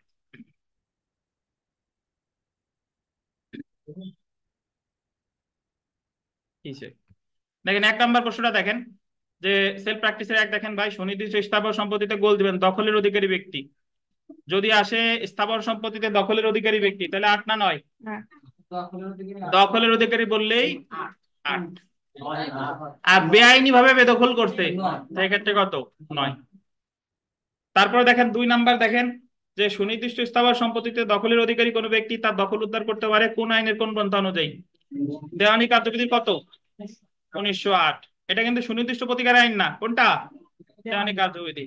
তারপরে দেখেন এই লাইনটা গুরুত্বপূর্ণ, সব দুইও পরেরটাও গুরুত্বপূর্ণ, যে এরূপ সম্পত্তিতে তার সত্য প্রমাণ করতে বা দখল উদ্ধার করতে এই ধারার কোনো কিছুই কোনো ব্যক্তিকে মকদ্দমা দায়ের করা হতে পারিত করবে না। কত ধারায় বলছে? 9 ধারায়। 9 ধারায়। এই তারপরেরটা হলো ইংলিশ ভার্সন, এটাও গুরুত্বপূর্ণ আসার মতো। জি। তারপরে দেখেন এই ধারার অধীন সরকারের বিরুদ্ধে মকদ্দমা দায়ের করা যাবে না, খুবই গুরুত্বপূর্ণ। কত ধারায়? 9 ধারায়। তারপর দেখেন no suit under this section shall be brought against the government, এটাও কত ধারা? 9 ধারা। বিবিআই, সবই বিবিআই। তারপর দেখেন 7 নাম্বার, যে no appeal shall lie from any order or decree passed in any suit instituted under this section nor shall any review of any, এটাও কত? 9 ধারায়। এগুলা মনে রাখতে হবে। তারপরেরটা দেখেন 9 নাম্বার প্রশ্নটা, অ্যাকচুয়ালি সিরিয়াল আরো বেশি হবে। সুনির্দিষ্ট প্রতিকার আইনের 8 ধারার বিষয়বস্তু কি? দখলের অধিকারী ব্যক্তি কর্তৃক দখল মানে সম্পত্তি পুনরুদ্ধার। তো এই জায়গা মোটামুটি যত প্রশ্ন আছে সবই গুরুত্বপূর্ণ, আপনারা মোটামুটি পড়ে দিবেন এগুলা। 20 নাম্বার প্রশ্নটা এখানে ভুল আছে, এটা একটু ঠিক করে নিতে হবে। 20 নাম্বার প্রশ্ন দেখেন, যে সুনির্দিষ্ট প্রতিকার আইনের 9 ধারায় নিম্নলিখিত কোনটি বিবেচ্য বিষয় হতে পারে? 9 ধারায় বিবেচ্য বিষয়: বিরোধী সম্পত্তিতে বাদীর সত্য আছে কিনা, মকদ্দমা দায়েরের পূর্ববর্তী 6 মাসের মধ্যে বাদী দখলে ছিল কিনা, সম্পত্তি ব্যতীত এবং সম্মতি ব্যতীত এবং আইনগত পন্থা ছাড়া দখলযুক্ত করা হয়েছে কিনা। উপরে সবগুলো বলছে উত্তর, বাট অ্যাকচুয়ালি উত্তর খ আর গ। খ আর গ, সবগুলো কেটে লেখেন খ আর গ। কারণ 9 ধারার মামলায় যে কোনো প্রকারের সত্যের প্রশ্ন কি? অপ্রাসঙ্গিক, অপ্রাসঙ্গিক নাকি আরিফ সাহেব? দেখেন 22 নাম্বার, দেখেন যে সুনির্দিষ্ট প্রতিকার আইনের 9 ধারায় দায়েরকৃত মকদ্দমায় প্রদত্ত আদেশ বা ডিক্রি ড্যাশ বা ড্যাশ করা যাবে না, আপিল বা রিভিউ করা যাবে না। এগুলা সব মনে রাখেন। আর এই জায়গা যত বড় বড় যাই আসুক না কেন, সবই গুরুত্বপূর্ণ প্রশ্ন, সব পড়ে নিয়েন। এই আর কি। কোনো প্রশ্ন যদি না বুঝেন তাহলে অবশ্যই আমরা জানাইন এটা বুঝেন নাই, সবই আসার মতো। আমরা চলে আসি, দেখেন অস্থাবর সম্পত্তির দখল।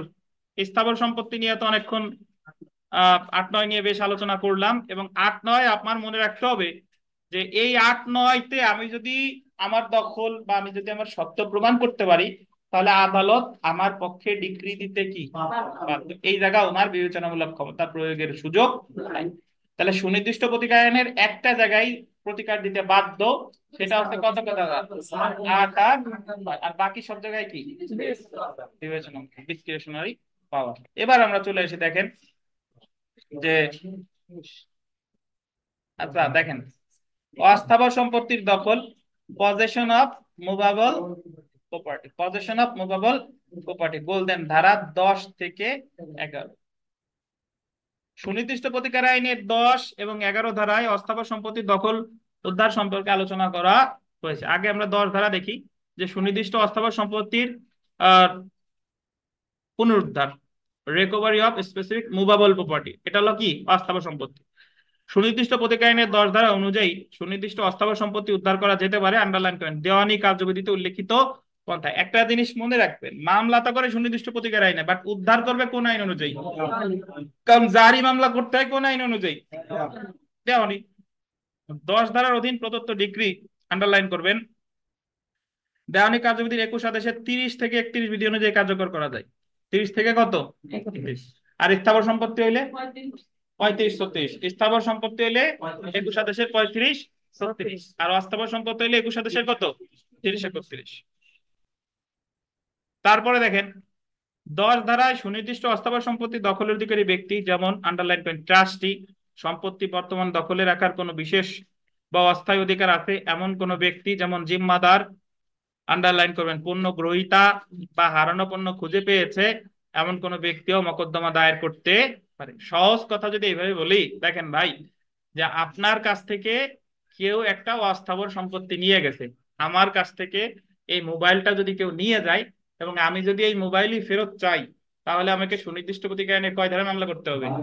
10 ধারায়। 12 কেন? 10 ধারায়। আমার অস্থাবর সম্পত্তি আমার কাছ থেকে কেউ নিয়ে গেছে, আমি সেই অস্থাবর সম্পত্তিটা ফেরত চাই, কত ধারা? 10 ধারা। ধরেন আপনারা কিছু পণ্য দিলাম আর একটা বাসায় পৌঁছানোর জন্য, ধরেন আপনারা 10টা মোবাইল দিলাম, যাবে আপনি কিয়ামত প্লাজার ওই দোকানে পৌঁছে দেন। তো পথিমধ্যে 10টা মোবাইলের তো ডেফিনেটলি মালিক আপনি না, আপনি আমার তরফ থেকে মোবাইলটা কি নিয়ে যাচ্ছেন আর এক জায়গায়। পথিমধ্যে ওই 10টা মোবাইল নূর ইসলাম ভুইয়া আপনার কাছ থেকে নিয়ে গেছে, তাহলে নূর ইসলাম ভুইয়ার কাছ থেকে ওই 10টা মোবাইল উদ্ধারের জন্য এই উনি কি মামলা করবে? সুনির্দিষ্ট প্রতিকার আইনের 10 ধারায়। তো সহজ কথা মনে রাখবেন, অস্থাবর সম্পত্তি নিয়ে গেলেই মামলা করতে হবে কত ধারায়? 10 ধারায়। ইভেন 10 ধারায় মালিকের বিরুদ্ধেও মামলা করা যায়। কার বিরুদ্ধে? ধরেন ওই যে দোকানে নিতে বললাম, সেই দোকানদার বই মানে জোর করে ওনার কাছ থেকে নিয়ে গেছে পথের মাঝখান থেকে, তো ও তো অ্যাকচুয়ালি ওই যে জোর করে নিয়ে গেছে, এটা তো আইনগত পন্থায় হয় নাই, এবং উনি জানে না যে মালিকও তো। নর্মালি আমরা যখন উদাহরণ করেছিলাম যে নিজের সম্পত্তিও চুরি করা যায় কিনা, আমি মোবাইল সারতে দিয়েছিলাম দোকানে, সে সেরে রাখছে নামাজে গেছে, আমি সিস্টেমে আমার মোবাইল আমি নিয়ে আসছি। তার মানে কি বোঝা যায়? যে নিজের সম্পত্তিও চুরি করা যায়। ঠিক একই ভাবে 10 ধারায় মালিকের বিরুদ্ধেও মামলা করা যায়। তো আপনার যদি অস্থাবর সম্পত্তি রিলেটেড যে কোনো মামলাই হোক না কেন, করবেন কত ধারায়? 10 ধারায়। দেখেন তো একটা উদাহরণ পড়ি, দেখেন উদাহরণটা পড়ি। কারেন্ট তো নর্মালি যায় না, আজকে কেন গেল? নাকি শুরু হলো নাকি আজ থেকে? দেখেন দেখেন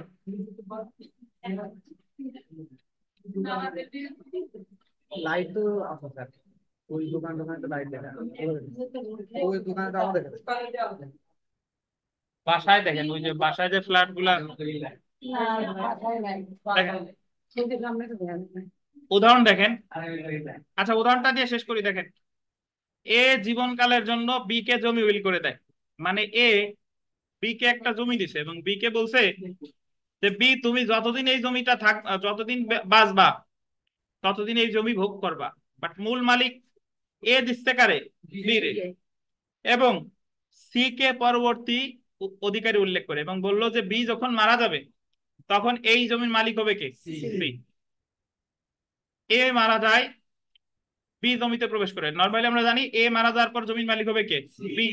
না, এ মারা যায়, এ জায়গায় উইল করে দেয়, এ উইল করে দিছে বি রে। উইলটা নরমালি কার্যকর হয় মারা যাওয়ার পরে। ধরেন আমি আমার জমি আশরাফুল সাহেবরে উইল করে দিলাম এবং আশরাফুল সাহেবরে বললাম যে যতদিন আপনি বাঁচবেন ততদিন ততদিন এই জমি আপনি ভোগ করবেন, আর আপনি মারা যাওয়ার পর আলটিমেট মালিক হবে হচ্ছে হিমেল সাহেব।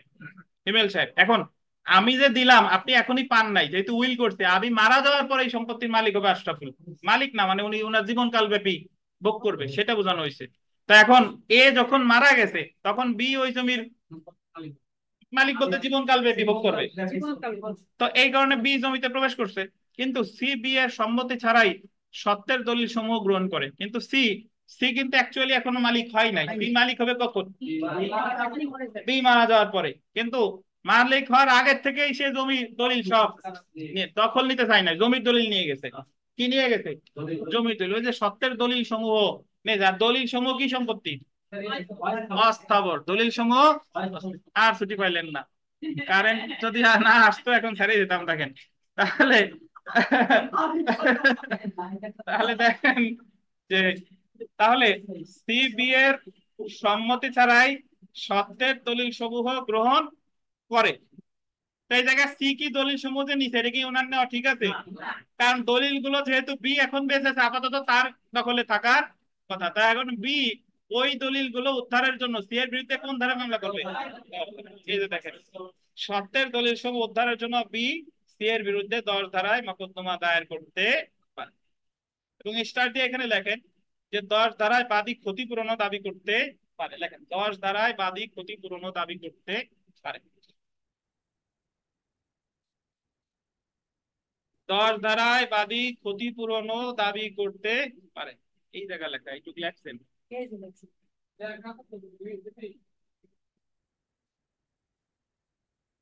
ধন্যবাদ। নামাজের বিরতি, নামাজের বিরতি পর আমাদের আবার শুরু হবে।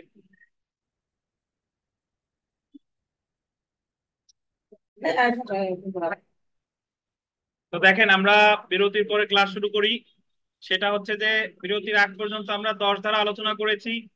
যে কোনো ধরনের অস্থাবর সম্পত্তি রিলেটেড মামলা, যদি আমি অস্থাবর সম্পত্তিটা ফেরত চাই তাহলে আমাকে মামলা করতে হবে কত ধারায়? ধরেন আপনার ফোন কেউ চুরি করে নিয়ে গেছে, আর পরবর্তীতে জানলেন যে চোরের নাম হচ্ছে অমুক।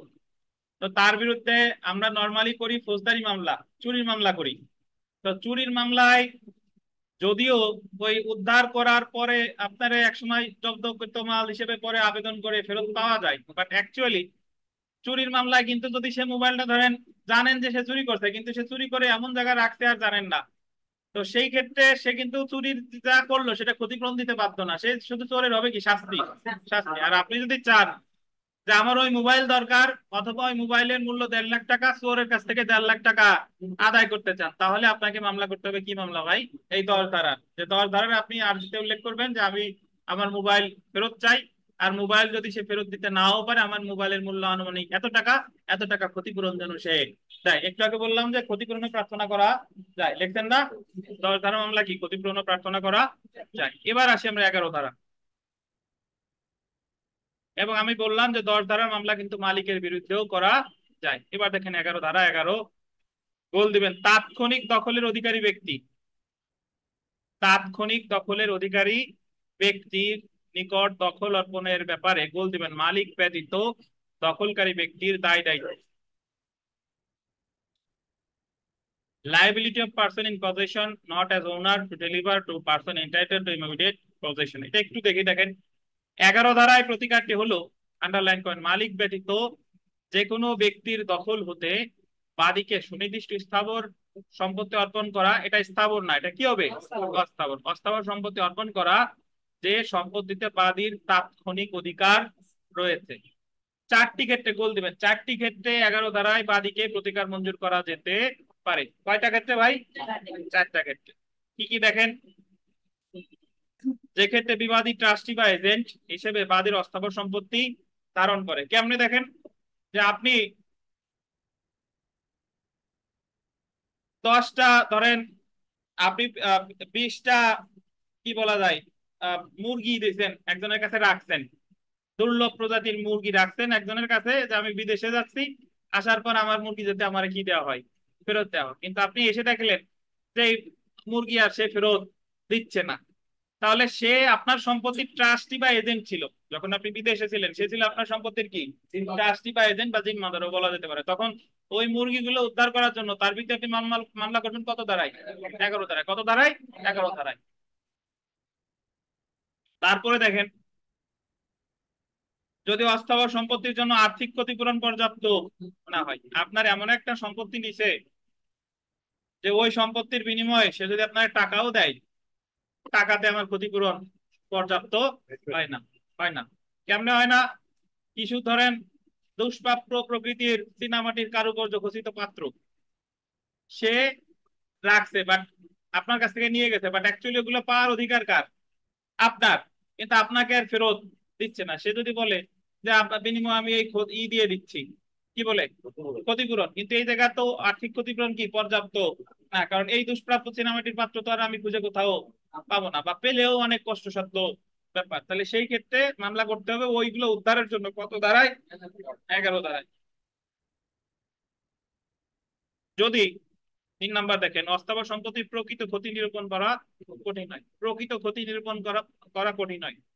আগের উদাহরণে দেওয়া যেতে পারে, আর যদি পৃথক উদাহরণ দেয় এরকম, ধরেন হিন্দু পরিবারে যদি এরকম নিয়ম থাকে যে একটা ধরেন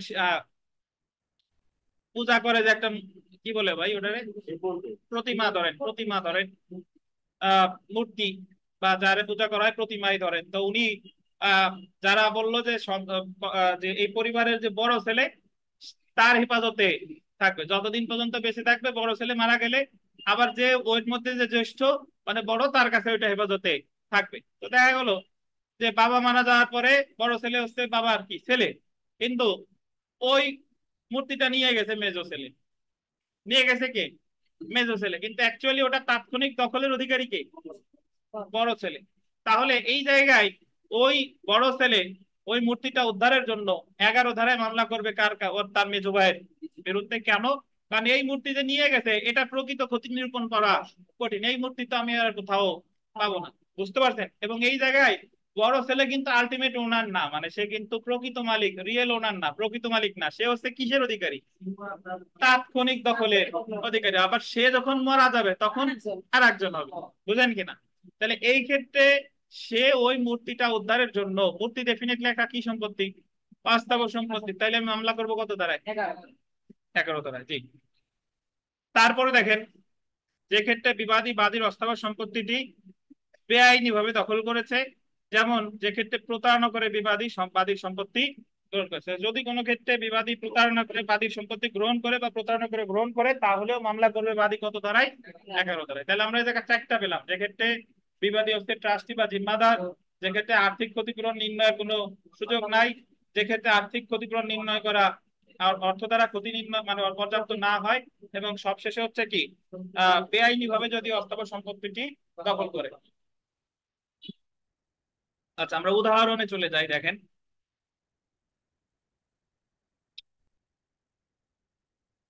একজন মৃত চিত্রকরের একটি চিত্র, ধরেন মারা গেছে, জয়নুল আবেদিন মারা গেছে, ওনার একটা চিত্র, এবং একজোড়া দুষ্প্রাপ্য চীনামাটির কারুখচিত পাত্রের অধিকারী। এই চিত্রটা আর পাত্রগুলো পাওয়ার অধিকারী কে? এ।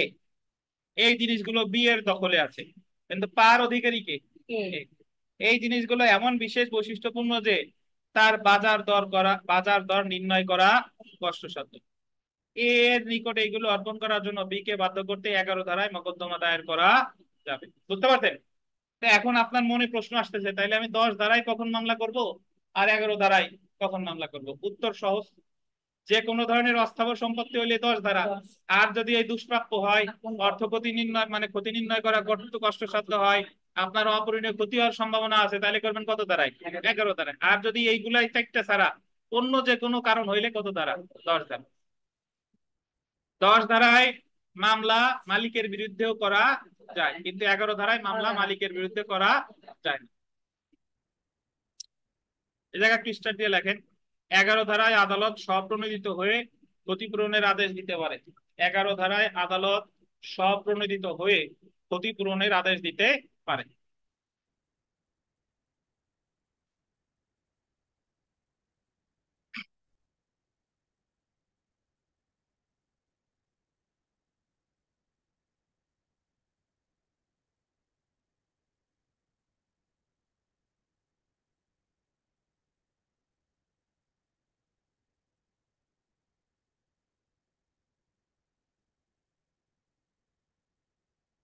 আমরা চলে এসেছি 10 এবং 11 ধারার মধ্যে পার্থক্য। সুনির্দিষ্ট অস্থাবর সম্পত্তিতে দখলের অধিকারী ব্যক্তিকে বলতেন, যদি শুধু দখলের অধিকারী ব্যক্তি বলে তাহলে সুনির্দিষ্ট প্রতিকার আইনে 10 ধারায় মোকদ্দমা দায়ের করতে পারে। আর যদি বলে অস্থাবর সম্পত্তির বলতে তাৎক্ষণিক দখলের অধিকারী ব্যক্তি, তাহলে মামলা করতে হবে কত ধারায়? তাহলে যদি আপনাকে পরীক্ষার প্রশ্ন আসে যে অস্থাবর সম্পত্তির দখলের অধিকারী ব্যক্তি, মামলা করবে কত ধারায়? যদি বলে তাৎক্ষণিক দখল, কত ধারা? 11।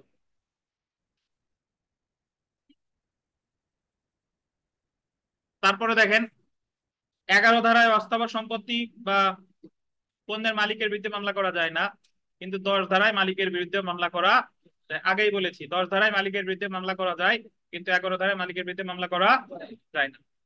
11 ধারায় শুধুমাত্র উল্লেখিত 4টা ক্ষেত্রে সীমাবদ্ধ। এই 4টি ক্ষেত্র উল্লেখিত শর্ত পূরণ না হলে আদালত 11 ধারায় অস্থাবর সম্পত্তি বা পণ্য উদ্ধারের আদেশ দিতে পারে না। অন্যান্য ক্ষেত্রে 10 ধারায় অস্থাবর সম্পত্তি উদ্ধার এবং বিকল্প হিসেবে ক্ষতিপূরণের জন্য মামলা করা যায়। 10 ধারাটা দেখেন, 10 ধারায় সুনির্দিষ্ট অস্থাবর সম্পত্তি দখলের অধিকারী ব্যক্তি এবং বাদী প্রমাণ করতে পারে যে উক্ত সম্পত্তি বর্তমানে দখলে রাখা তার বিশেষ বা অস্থায়ী কোনো অধিকার আছে, তাহলেও 10 ধারায় মামলাটি রক্ষণীয় হবে। আর 11 ধারায় প্রমাণ করতে হবে যে অস্থাবর সম্পত্তিটি সেই তাৎক্ষণিক দখলে রাখার অধিকারী। তো এই জায়গায় একটু তামাদি মেয়াদ লেখেন। 10, 11 উভয় ক্ষেত্রেই তামাদি মেয়াদ 3 বছর। কত বছর? 3 বছর। কিন্তু 10-এর যে 3 বছর, এটা বলা আছে 49 অনুচ্ছেদ। 10-এর 3 বছর কত অনুচ্ছেদ? 49। আর 11-র 3 বছর এটা বলছে 48 অনুচ্ছেদ। 49, 48, জি।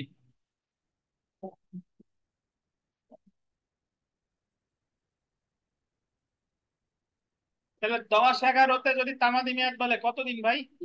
3 বছর। বাট 10-এর 3 বছর কোথায়? 49, আর 11-র 48।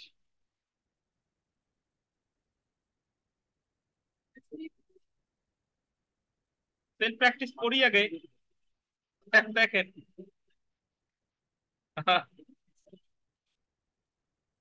সুনির্দিষ্ট প্রতিকার আইনের 10 ধারায় অস্থাবর সম্পত্তি উদ্ধার করা যেতে পারে দেওয়ানি কার্যবিধিতে উল্লেখিত পন্থায়। দেওয়ানি কার্যবিধিতে উল্লেখিত পন্থায়। তারপরে দেখেন 5 নম্বর প্রশ্নটা দেখেন যে সুনির্দিষ্ট প্রতিকার আইনের 11 ধারায় মোকদ্দমা দায়ের করা যাবে না যে ব্যক্তি পণ্য বা অস্থাবর সম্পত্তির মালিক, অস্থাবর সম্পত্তিটির মালিক তার বিরুদ্ধে। 11 ধারায় কি মালিকের বিরুদ্ধে মামলা করা যায়? যায় না। তারপরে 7 নম্বর প্রশ্নটা দেখেন, একজন গুদাম রক্ষক, জেড কে কিছু পণ্য ডেলিভারি দেওয়ার জন্য এ কে দায়িত্ব দেওয়া হয়। এর দায়িত্ব দিল যে তুমি জেড কে জিনিসগুলো দেওয়া আসো। পণ্যগুলো এর দখলতে বি গ্রহণ করছে। এক্ষেত্রে এ বি এর বিরুদ্ধে পণ্যগুলো প্রাপ্তির জন্য মামলা করতে পারে কত ধারায়? 10 ধারা। এই জায়গায় 11 ধারা কেন আসলো না? কারণ এই জায়গায় হয়তো দুষ্প্রাপ্য প্রকৃতির বা এই টাইপের কিছু বলে নাই, জিম্মাদার বা এই টাইপের না, এই কারণে হচ্ছে কত ধারায়? 10 ধারা। এবার দেখেন 8 নাম্বার, একজন মৃত চিত্রকরের একটি চিত্র এবং একজোড়া দুষ্প্রাপ্য সিনেমাটোর কারুকার্য গঠিত পাত্রের অধিকারী, যেগুলো বি এর দখলে আছে। এই জিনিসগুলো এমন বৈশিষ্ট্যপূর্ণ যে তার বাজার দর নির্ণয় করা কষ্টসাধ্য। চীনামাটির পাত্রগুলো অর্পণ করার জন্য বি কে বাধ্য করতে এ সুনির্দিষ্ট প্রতিকারী কত ধারায় মামলা করবে? 11 ধারায়। কারণ 11 ধারা কেন বলেন? এবং এর বাজার দর নির্ণয় করা কি কষ্টসাধ্য। তারপর 9 নাম্বার দেখেন, কয়ের পরিবারের অধিকারভুক্ত একটি মূর্তি ক্ষয়ের দখলে আছে, খ দখল পেয়েছে। ক উক্ত মূর্তির সঠিক হেফাজত করি, ওই মূর্তির দখলে থাকবে কার?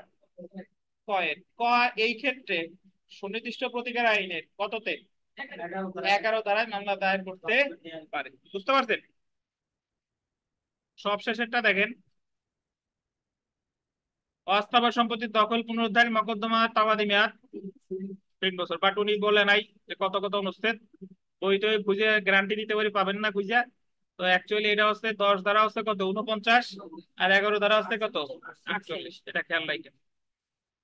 তো 10 আর 11 কে বুঝেন নাই বলেন তো?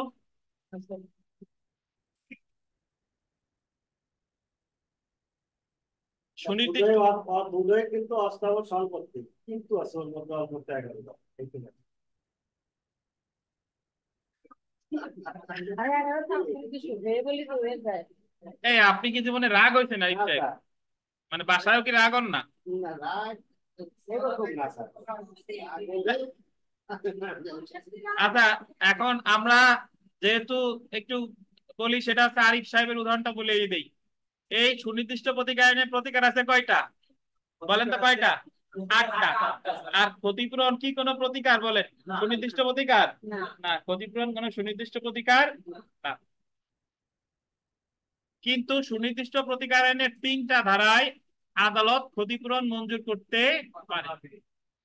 19 ধারা, 38 ধারা, আর আছে কত? 41।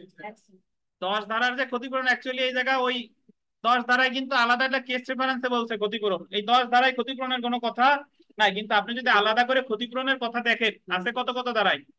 19, 38 আর কত? 41। এই জায়গা চলে এসছে আরিফ সাহেবের জীবন। উনি বলছে, আমার বানানো না, উনি বলছে যে আরিফ সাহেব যখন বিয়ে করে ওনার বয়স তখন 38, ওয়াইফের বয়স ছিল 19, আর ওনার প্রথম সন্তান হয়েছে 41 বছরে। তাহলে এই যে যে 3টা ক্ষতিপূরণের যে ধারা, এটা আপনার মনে রাখতে হবে, 19, 38 আর কত? 41। তো জীবনে আর ভুলবেন না। এই জন্য আরিফ ভাই রাগ হয় না। স্যার এই দিকে সবচেয়ে ক্ষতিপূরণ ছোট লঘু দিলা, এটা কি 41? না, ওই লঘু মিলাইতে দেন না, আর আপাতত এটা মিলে নেন। লেখা ছিল 10 আর এখানে 1 বলে করতে। হ্যাঁ, 10, 11-তে 1 বলে কোর্ট ফি, কোর্ট ফি দিতে হবে 1 বলে।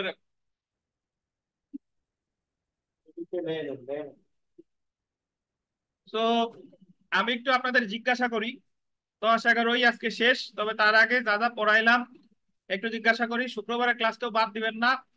সুনির্দিষ্ট প্রতিকার আইন থেকে 10 থেকে আমাদের টার্গেট থাকবে মিনিমাম 7, বুঝতে পারছেন? এবং আমরা যেভাবে পড়াই সুনির্দিষ্ট প্রতিকার আইন, আপনাদের 10-এ 10 তো পাওয়ার কথা বলতে পারি না, অ্যাটলিস্ট 8 সবার পাওয়া উচিত। 8, কারণ আমরা কোনো ধারা, আমরা একটা দুইটা দিলেও তানভীর একটা দুইটাও দেয় না। তানভীর সেটা পড়ে, যদিও তানভীর এখানে নাই। তো আপনি যদি 10 থেকে 7 পান, তাহলে কিন্তু 50-এ 7 পাইলে আর বাকিগুলা থেকে দরকার কত? 43।